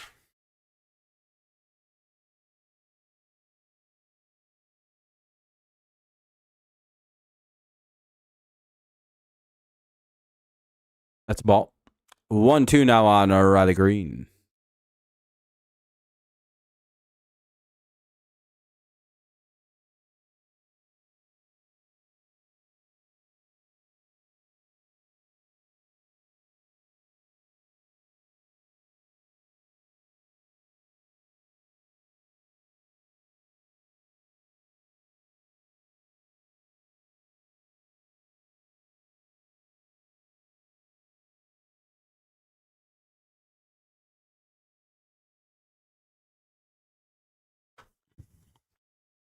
Here's the 1-2 to Green. Ah, damn it. What a play. Damn, that almost got down. That would have been a beautiful double. All right, we'll head to the bottom of the 7th inning stretch here in Minnesota. Bottom 7 coming up. It'll be Lewis, Gray, and Outman. 7, 8, 9 for the Twins. Bottom 7, Tigers have tied it up. It's 1-1. Yeah, we got a run. There's at least one. Be right back. I'm going to get some pop. Some sody pop. Some little bit of pop.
Off today, 6-game road trip at Braves and Cards.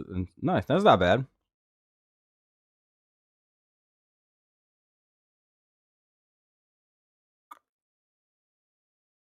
I don't really know what to think of the Braves yet this year.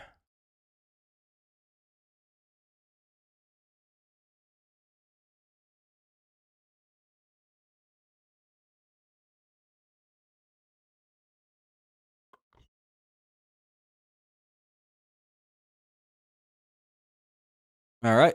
Holton to work here in the bottom of the 7th. It's ball 1.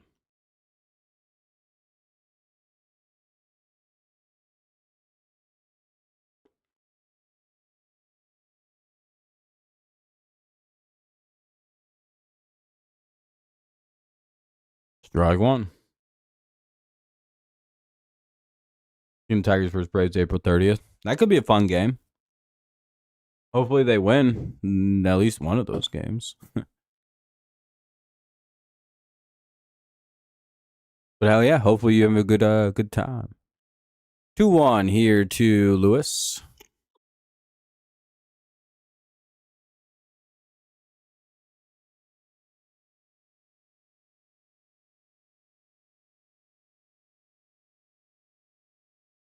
And that'll be a line out. 1 away.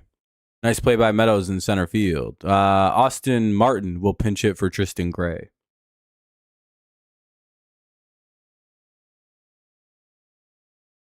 I don't know.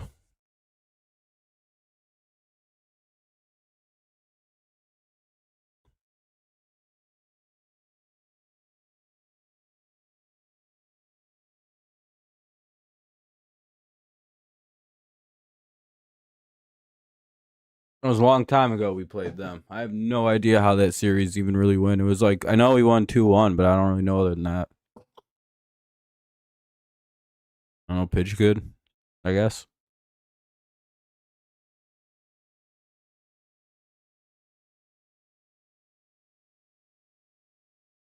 Basically, just wait out their starting pitchers, and then once the relievers come in, you have free run.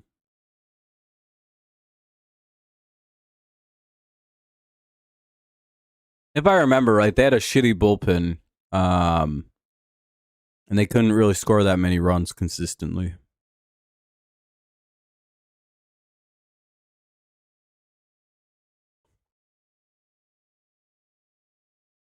Bro's like, what's your scouting report on them? Let me know. I can get back to the team.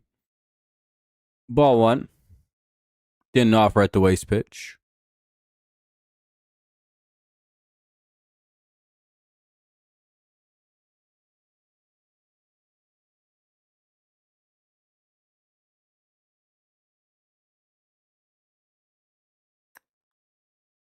Ball 2.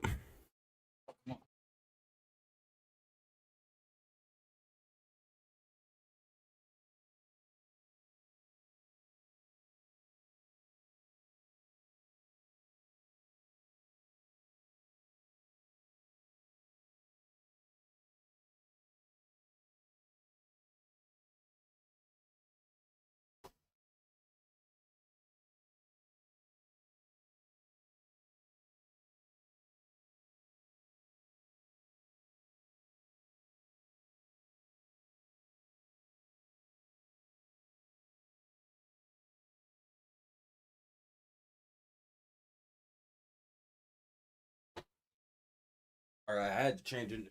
It was sweatpants were a little too much.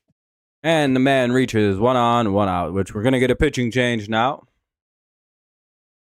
Oh, I hate minuting pitching changes so fucking much. Every fiber of my being.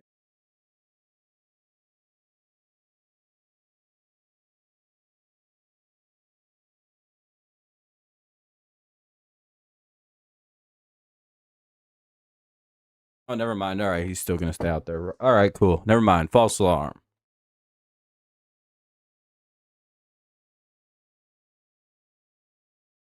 Keyshaw will pinch hit for the Twins here with 1 on and 1 out. Sorry to hear that, JD. I hope you feel better.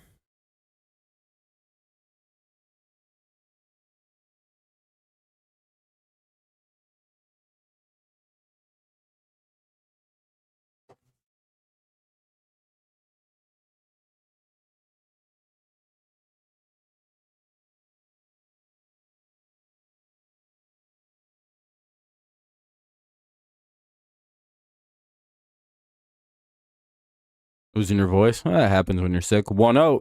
Yeah, you got to throw strikes. Come on, Tyler. What are you doing? Come on, Holton. Serve up a double play ball. 1-0. 1-1. Nice pitch. Got him to swing right through it.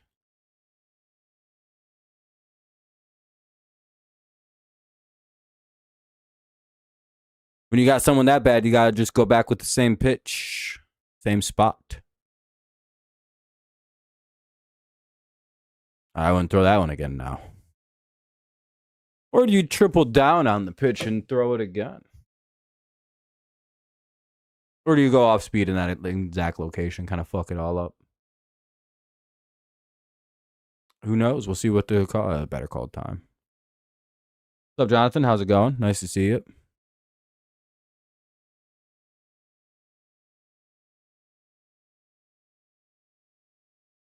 Here's the 1-2 from Holton. Runner at first, one away.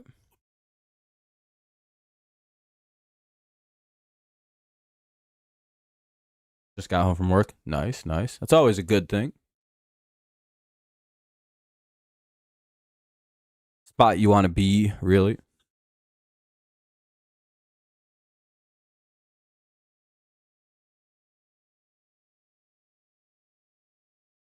And they're going to call Keyshaw out on strikes. He goes down looking. That'll be the second out of the inning. 1 on, 2 out. Here comes the top of the order, Byron Buxton, who's had a tough day at the plate. Let's hope he doesn't find it here in this at-bat. Find what? The big hit.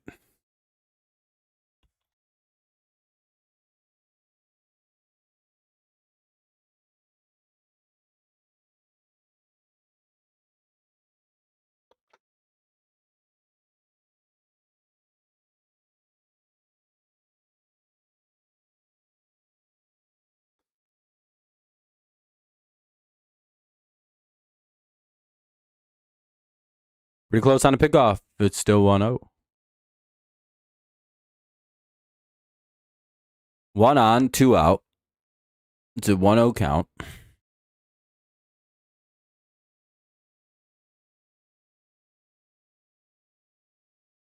Two 0.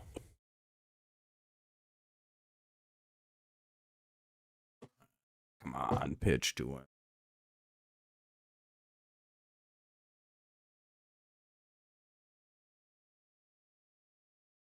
Had him pretty locked up all day, and now they're afraid to throw at him.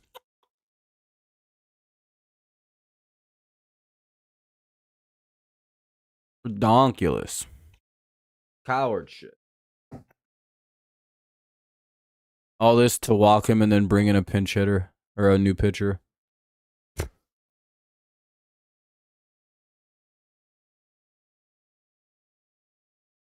Here's Larnack now with 2 on and 2 out. Oh, no, never mind. Larnack's a lefty.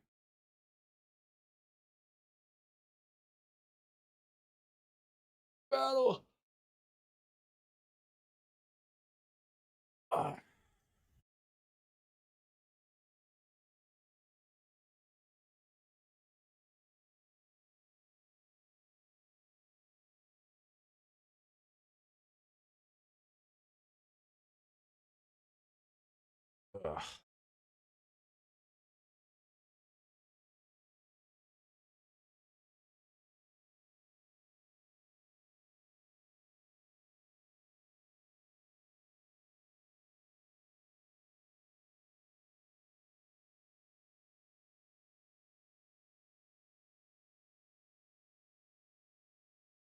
Two.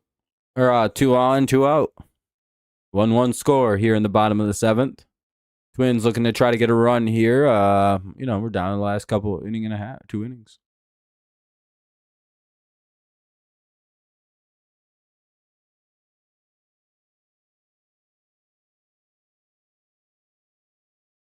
Ball 1.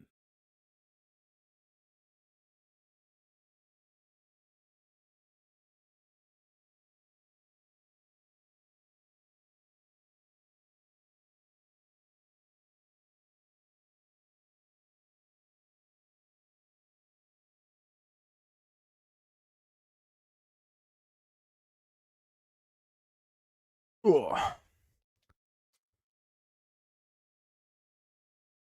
Got a 1-1 count here.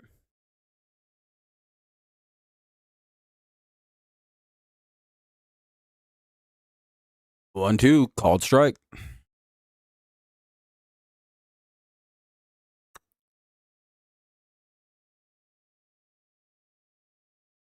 Come on, Tyler, put us to the 8th. The 1-2 from Holton. Got him swinging. All right, top of the 8th coming up. Tigers keep it tied up at 1. Nice job by Holton to shut it down there. Got a little dicey, but he knew what he was doing. Carpenter, Torkelson, and McKinstry here in the top of the 8th.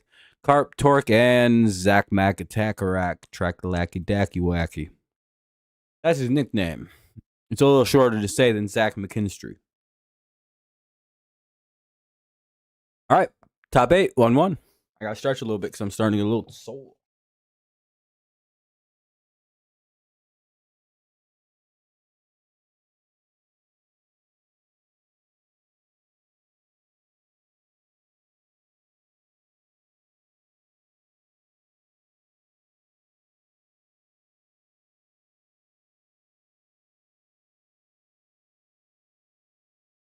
What do we got? Still a commercial break, but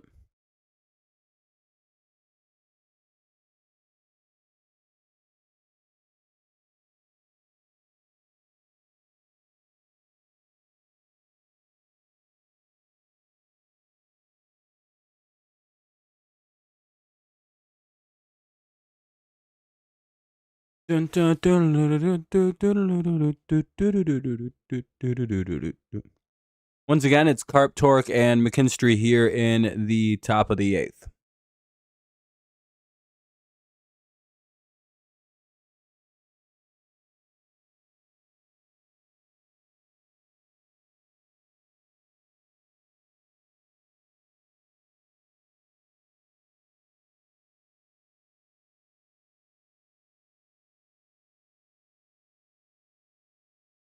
Right back. Have to take a piss too.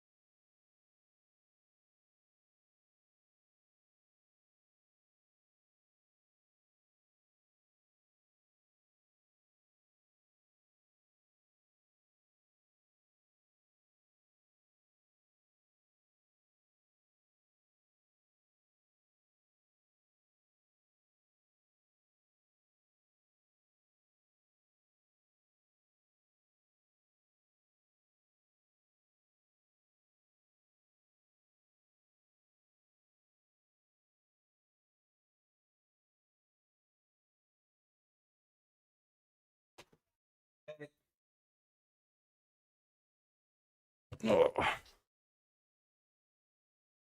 right, we got Carp up.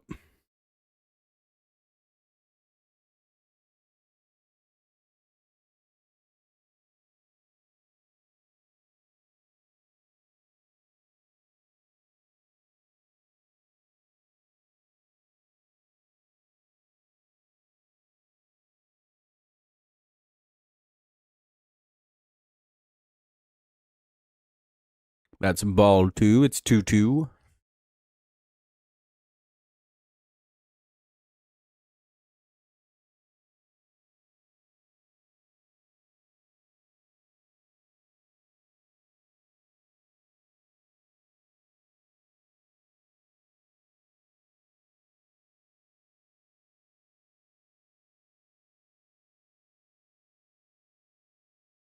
And Carp strikes out, 1 away. Not great. By the way, if you haven't dropped a like or anything yet, consider doing so. It does help out the stream.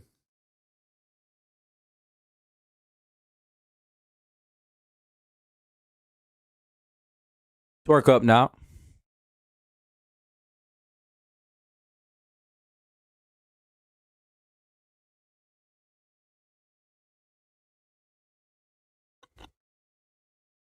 Ball 1 way high.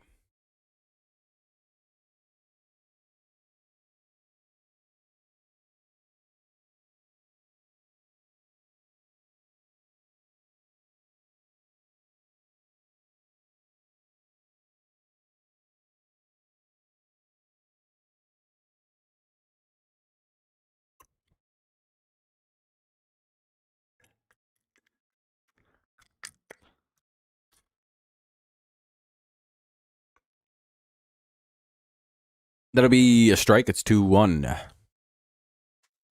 Need somebody to step up and hit us a deep ball or something.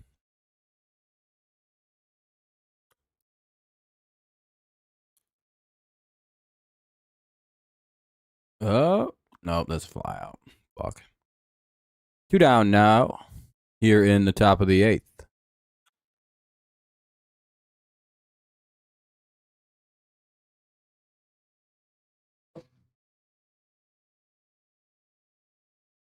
This is setting up for someone to play the hero on someone on one team. Who's the guy?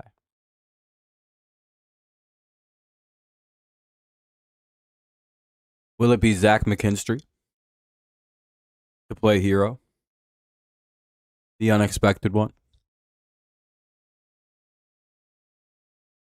Strike 1.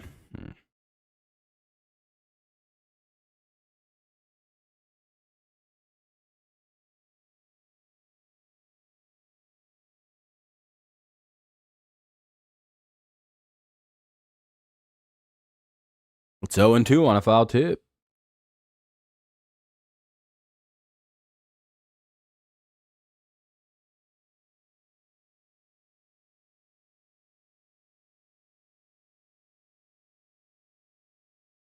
And McKinstry chases a ball in the dirt. Throw down to first to complete the strikeout. We'll head to the bottom of the 8th. It'll be Bell, Wallner, and Caratini. We'll see who the Tigers bring in a pitch for the 8th inning. Well, hopefully we can hold them to 0 here so we're not fighting for our lives in the top of the 9th.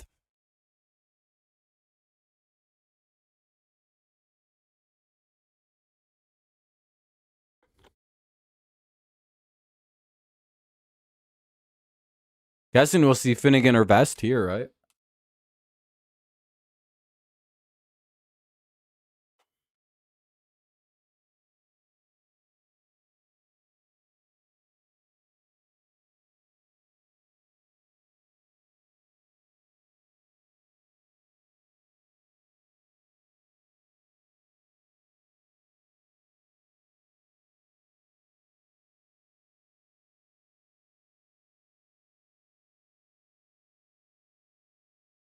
Oh.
Strike 1 to Bell.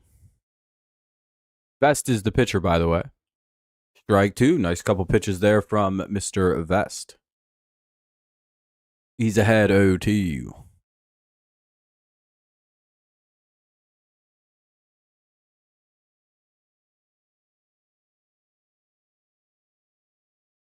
One, two.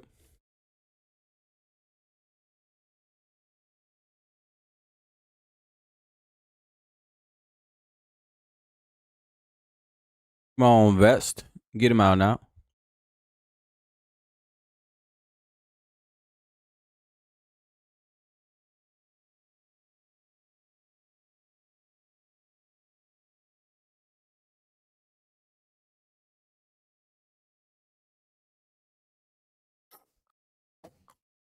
Here's the 2-2.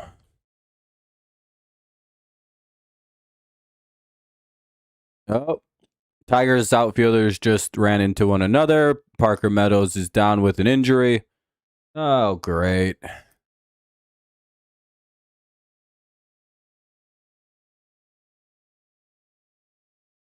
That's not good.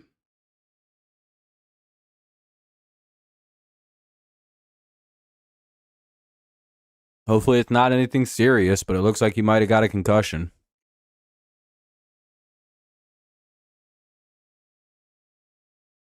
Kind of based on the way he's laying there.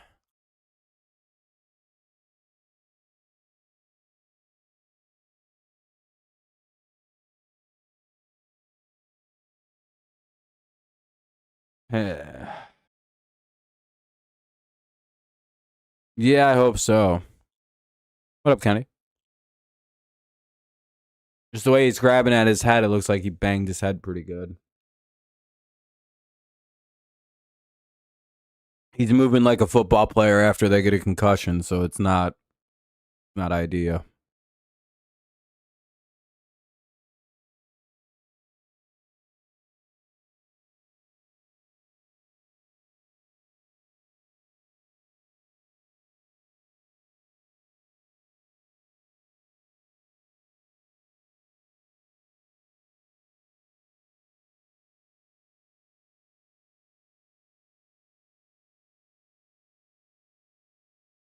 Ah, they're getting the cart for him.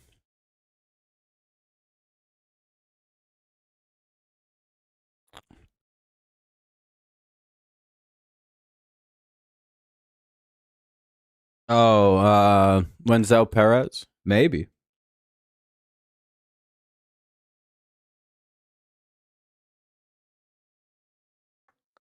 Yeah, it's not good. He got hit pretty good in the head. I don't know exactly what got smoked or not.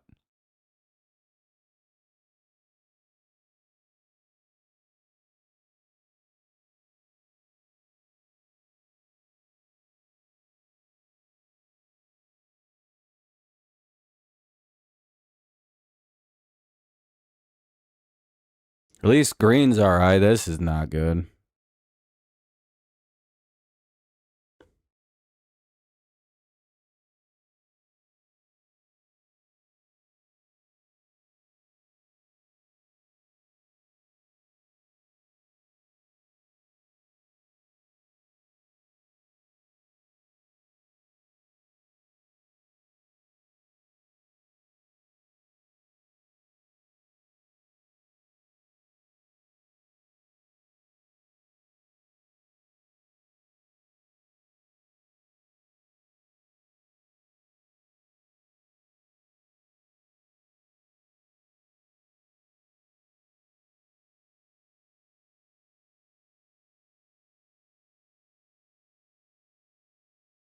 Yeah, he got hit pretty fucking good.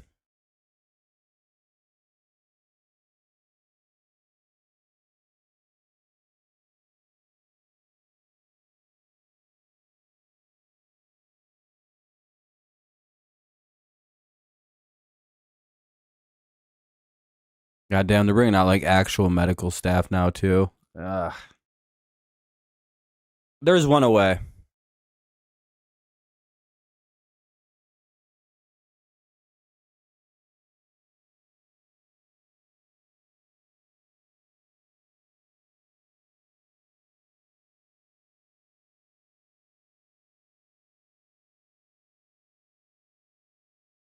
Meadows is so fucking big, dude. At like 6, he's like towering over people, and he's like super slouched over.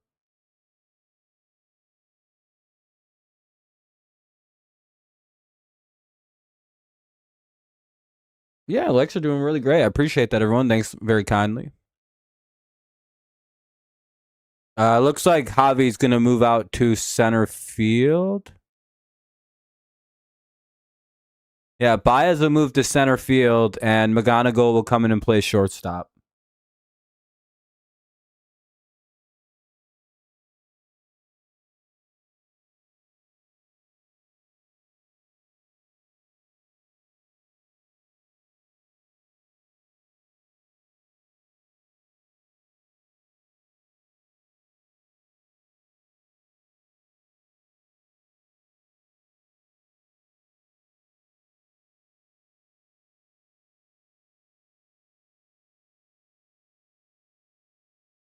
What's incredible is Riley Green took no damage from that.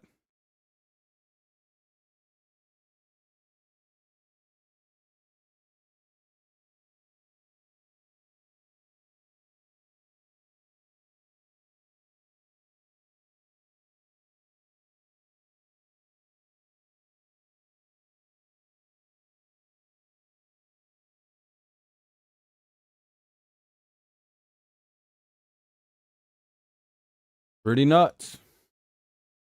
Yeah, he's probably going to be out for a minute with the concussion. Is my immediate guess, and apparently his arm's all messed up looking. They think too. Strike one.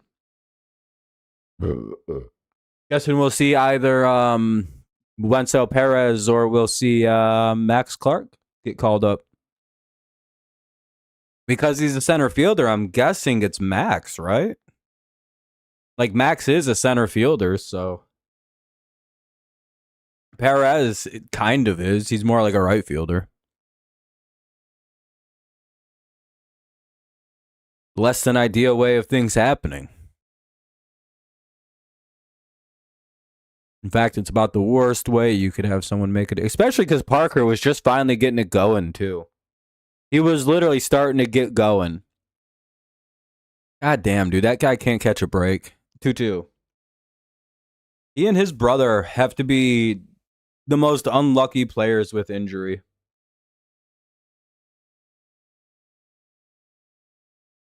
Like his brother medically retired because he got vertigo and anxiety linked vertigo. Do you know how fucked up that is? That he has, like, Austin Meadows had to medically retire because he couldn't stop getting vertigo because of the anxiety he would get about potentially getting vertigo while playing. It's just like, do you know how wild of like a loop that is to get stuck in? That's actually what happened, by the way, to Austin Meadows. He got vertigo pretty bad, and it was a pretty scary thing for him. Apparently, that'll be ball three, 3-2 on Wallner, and he got it while he was playing, and it would he'd mess up or like fall over or like make mistakes, and it messed him up, and he'd get anxiety about like getting vertigo while like playing, and then that anxiety would cause the vertigo to actually kind of happen because it's like it can be like a psychological response, and part of the way his vertigo triggers is extreme anxiety, and apparently he gets very bad anxiety when he thinks about possibly getting vertigo while playing baseball, which leads to him actually getting the vertigo. And then he has to miss time because he's dealing with vertigo. And it's like, oh my God. I don't even know how someone gets in that.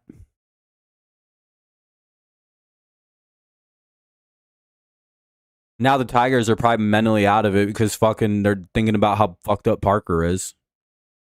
2 on, 1 out. Fuck.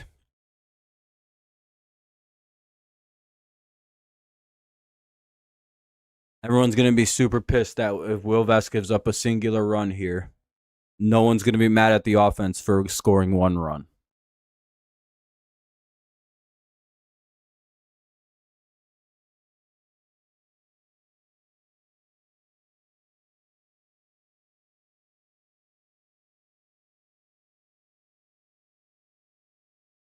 Ball 2. Oh, it's 1-0. How fucking far behind is my broadcast? 1-0. 2-0.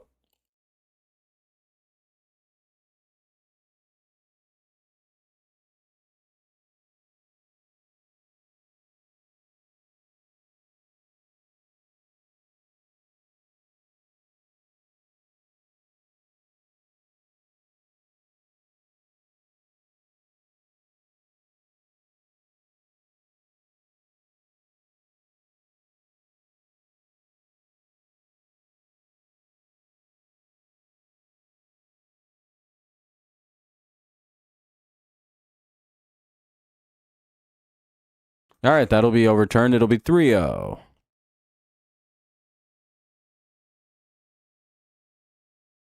3-1 now. Nice job to get a strike in there. The ideal way to be, I would say. It's a 3-1.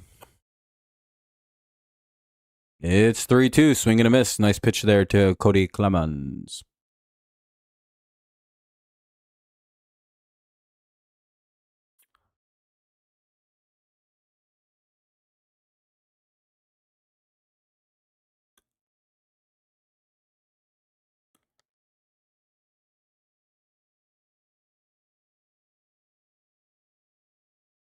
That's a foul ball. 2-2. Or 3-2, sorry. Come on, Vest. Put him away.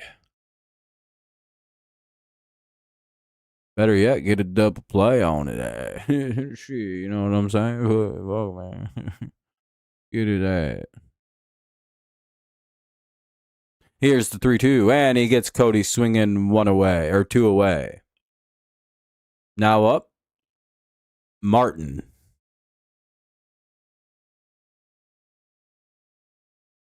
Oh, it's Royce Lewis, actually. Royce Lewis is up. Would be scary a few years ago.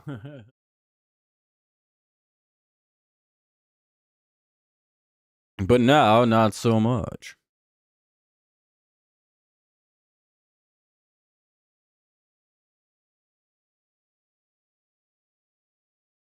Ball 1.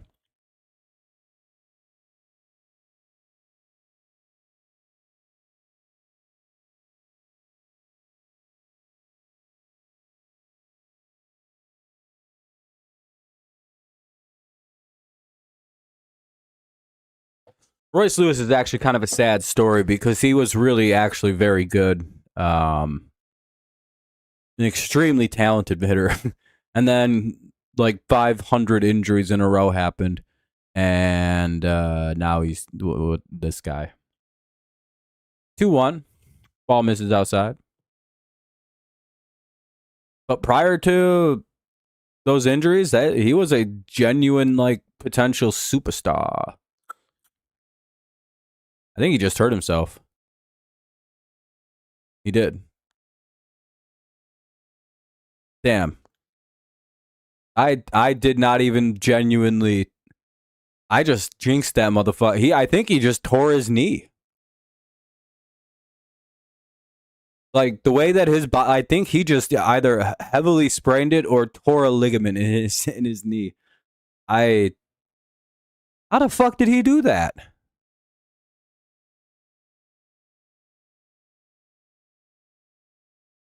Oh, it might just be a hyperextension.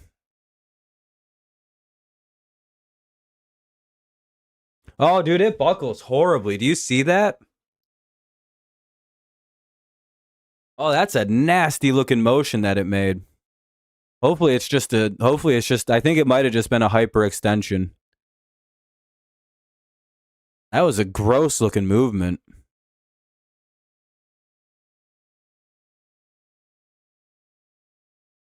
That reminded me of when, remember when Harrison Butker, like, sometimes kicks and his knee kind of bends and bucks?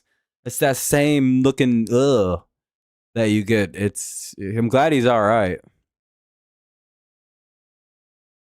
He'll stay in the game. That's good. 2-2.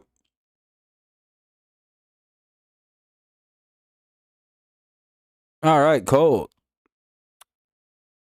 Could have threw it to first, I guess. Don't know why he went home. Well, bad baseball loads the bases with 2 away. Keith, I decided to try to get the runner out at third for some reason.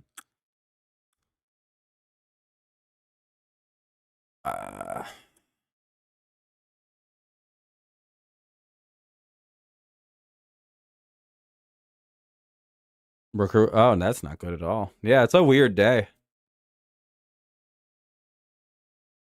Oh, they should have let that play finish. I wanted to see if Keith actually had any business.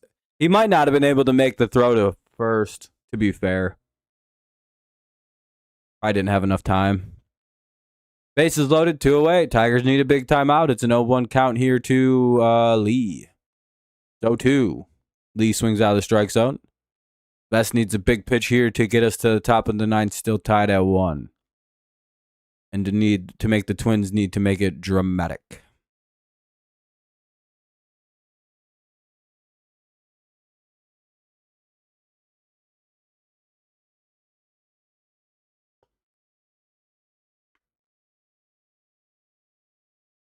Ooh. 1-2, no offer.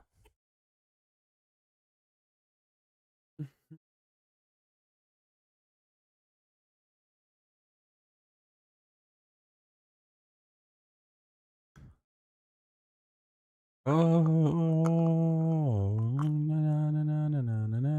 that'll be foul. It's still 1-2.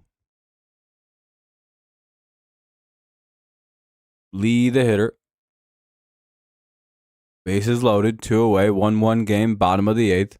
Twins looking to take a lead to force a save situation in the top of the 9th. Tigers hoping to keep it tied for the top of the 9th. They try to, get a run and force a save situation on the Twins in the bottom of the 9th. You just never truly know. 2-2. That's a ball.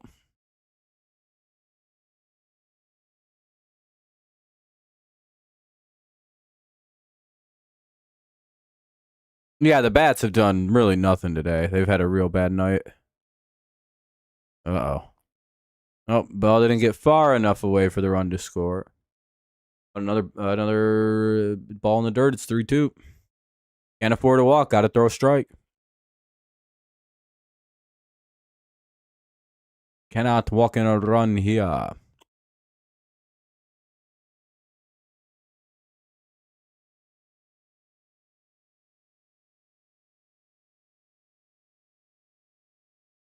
God damn it. That'll get through. That's probably 2.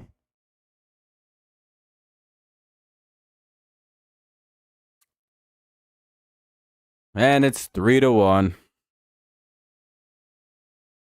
Damn. Well, I don't know if we'll be able to score that many runs. That would be, we need a lot now.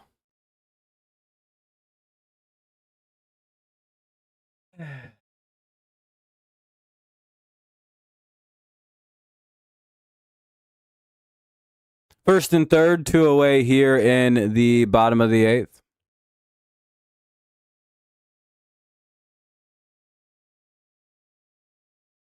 Torres just not good enough. Wait, who's at second? Oh, McKinstry.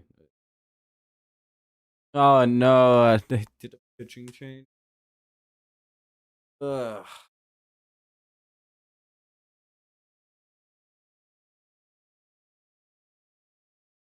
And they're going to make us sit through a pitching change. Fun.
Ugh.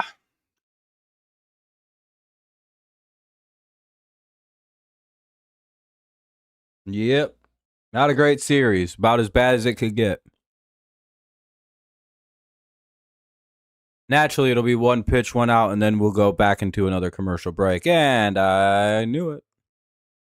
All right, well, top of the ninth coming up. Tigers trail by 2 to tie, 3 to take a lead. Let's see if we can find some runs. It'll be Baez, McGonigal, and Rogers, save for any pinch hitting. For Jake Rogers, anyway. Down by 2.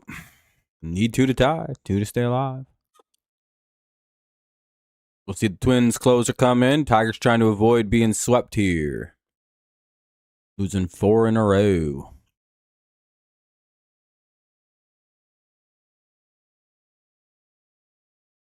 Would be 5, actually.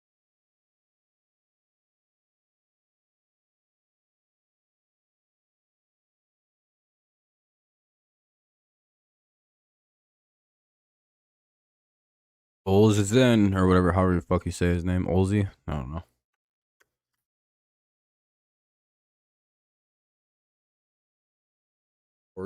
Orzy? Either way, top 9, we'll see the bottom of the lineup, 7, 8, 9 for Detroit. It'll be Baez, McGonigal, and probably a pinch hitter for Rogers.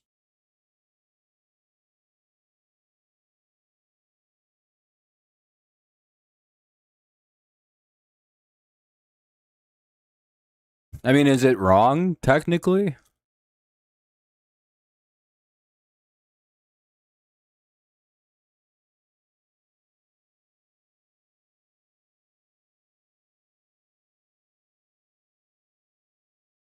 I just genuinely do not care about the outcomes of games until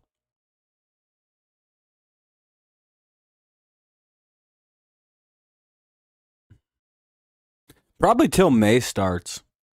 You know what I mean? Like,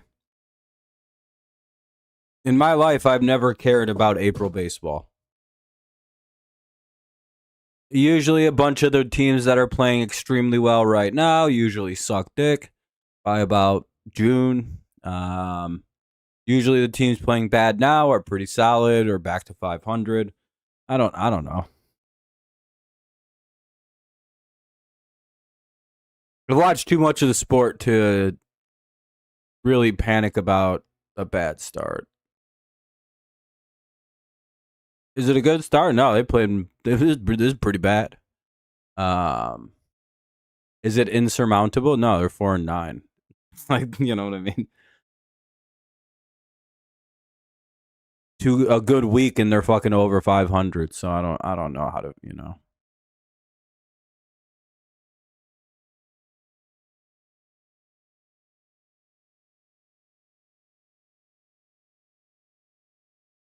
More worried about what's going on with Meadows now.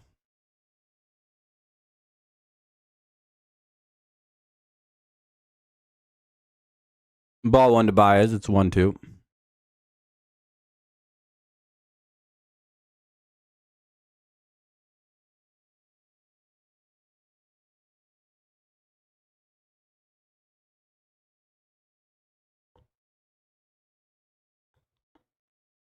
Dun, dun, dun, dun, dun, dun, dun, dun. 3-run inning. Tigers take a lead. Get the save with Jansen in the 9th. Steal the game and then go on a 20-game win streak. And then a 35-game losing streak. Oh. Then a 50-game win streak to end the season. Yeah.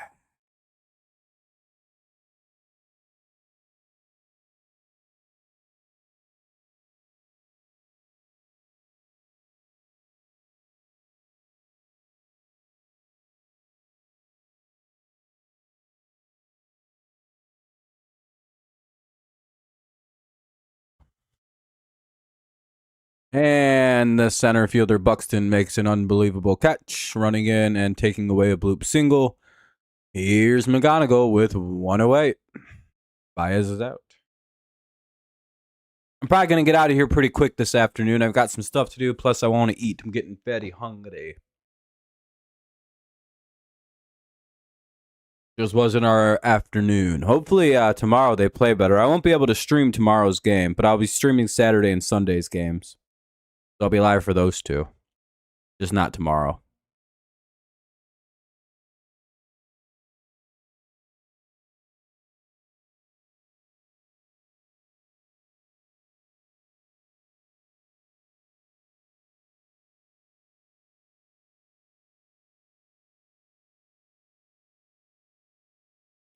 It's 0-2 on a foul ball.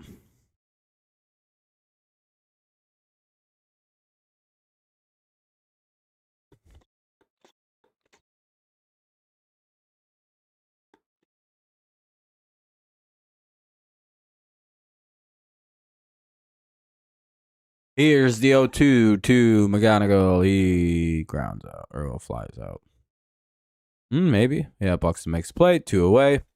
Dingler will bat for Jake Rogers here, so we'll see what Dingler can do. Maybe keep the game alive. If not, this shit's over, and a really nice start from Jack Flaherty becomes wasted.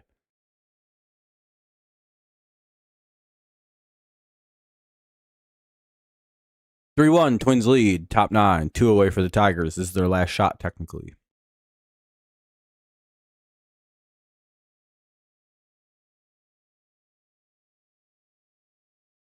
Mound visit here. Always gotta hate these.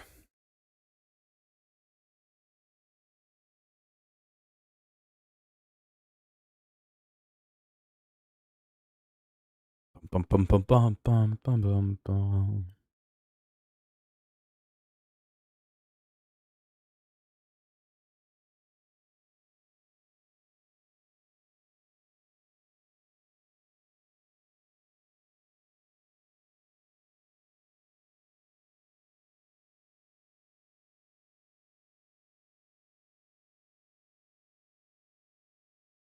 (1-0).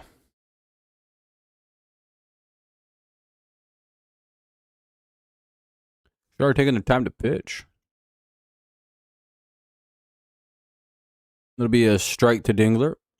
1-1.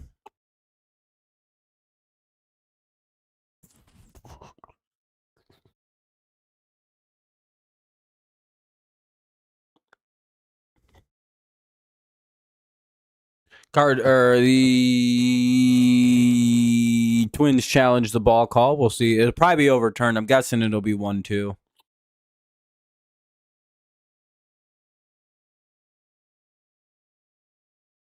Yep, 5 in a row. Depot.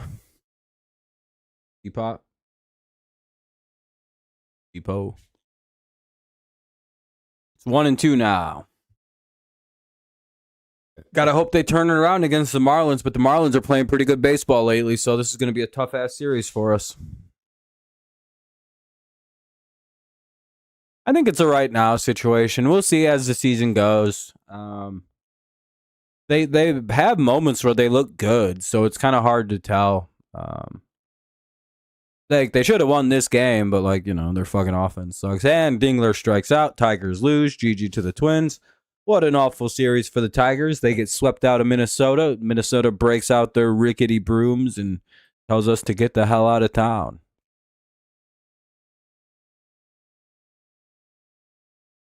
Yeah, I've heard that they kind of were dealing with the sickness too, but I don't think it really excuses it. Vest has kind of a poor outing. Holton looks good. Herder looked good. Fucking Flaherty had a really nice outing. Went 5 2/3. Gave up just 1 run. 5 hits, 3 walks, 6 Ks. Yeah, just not our day.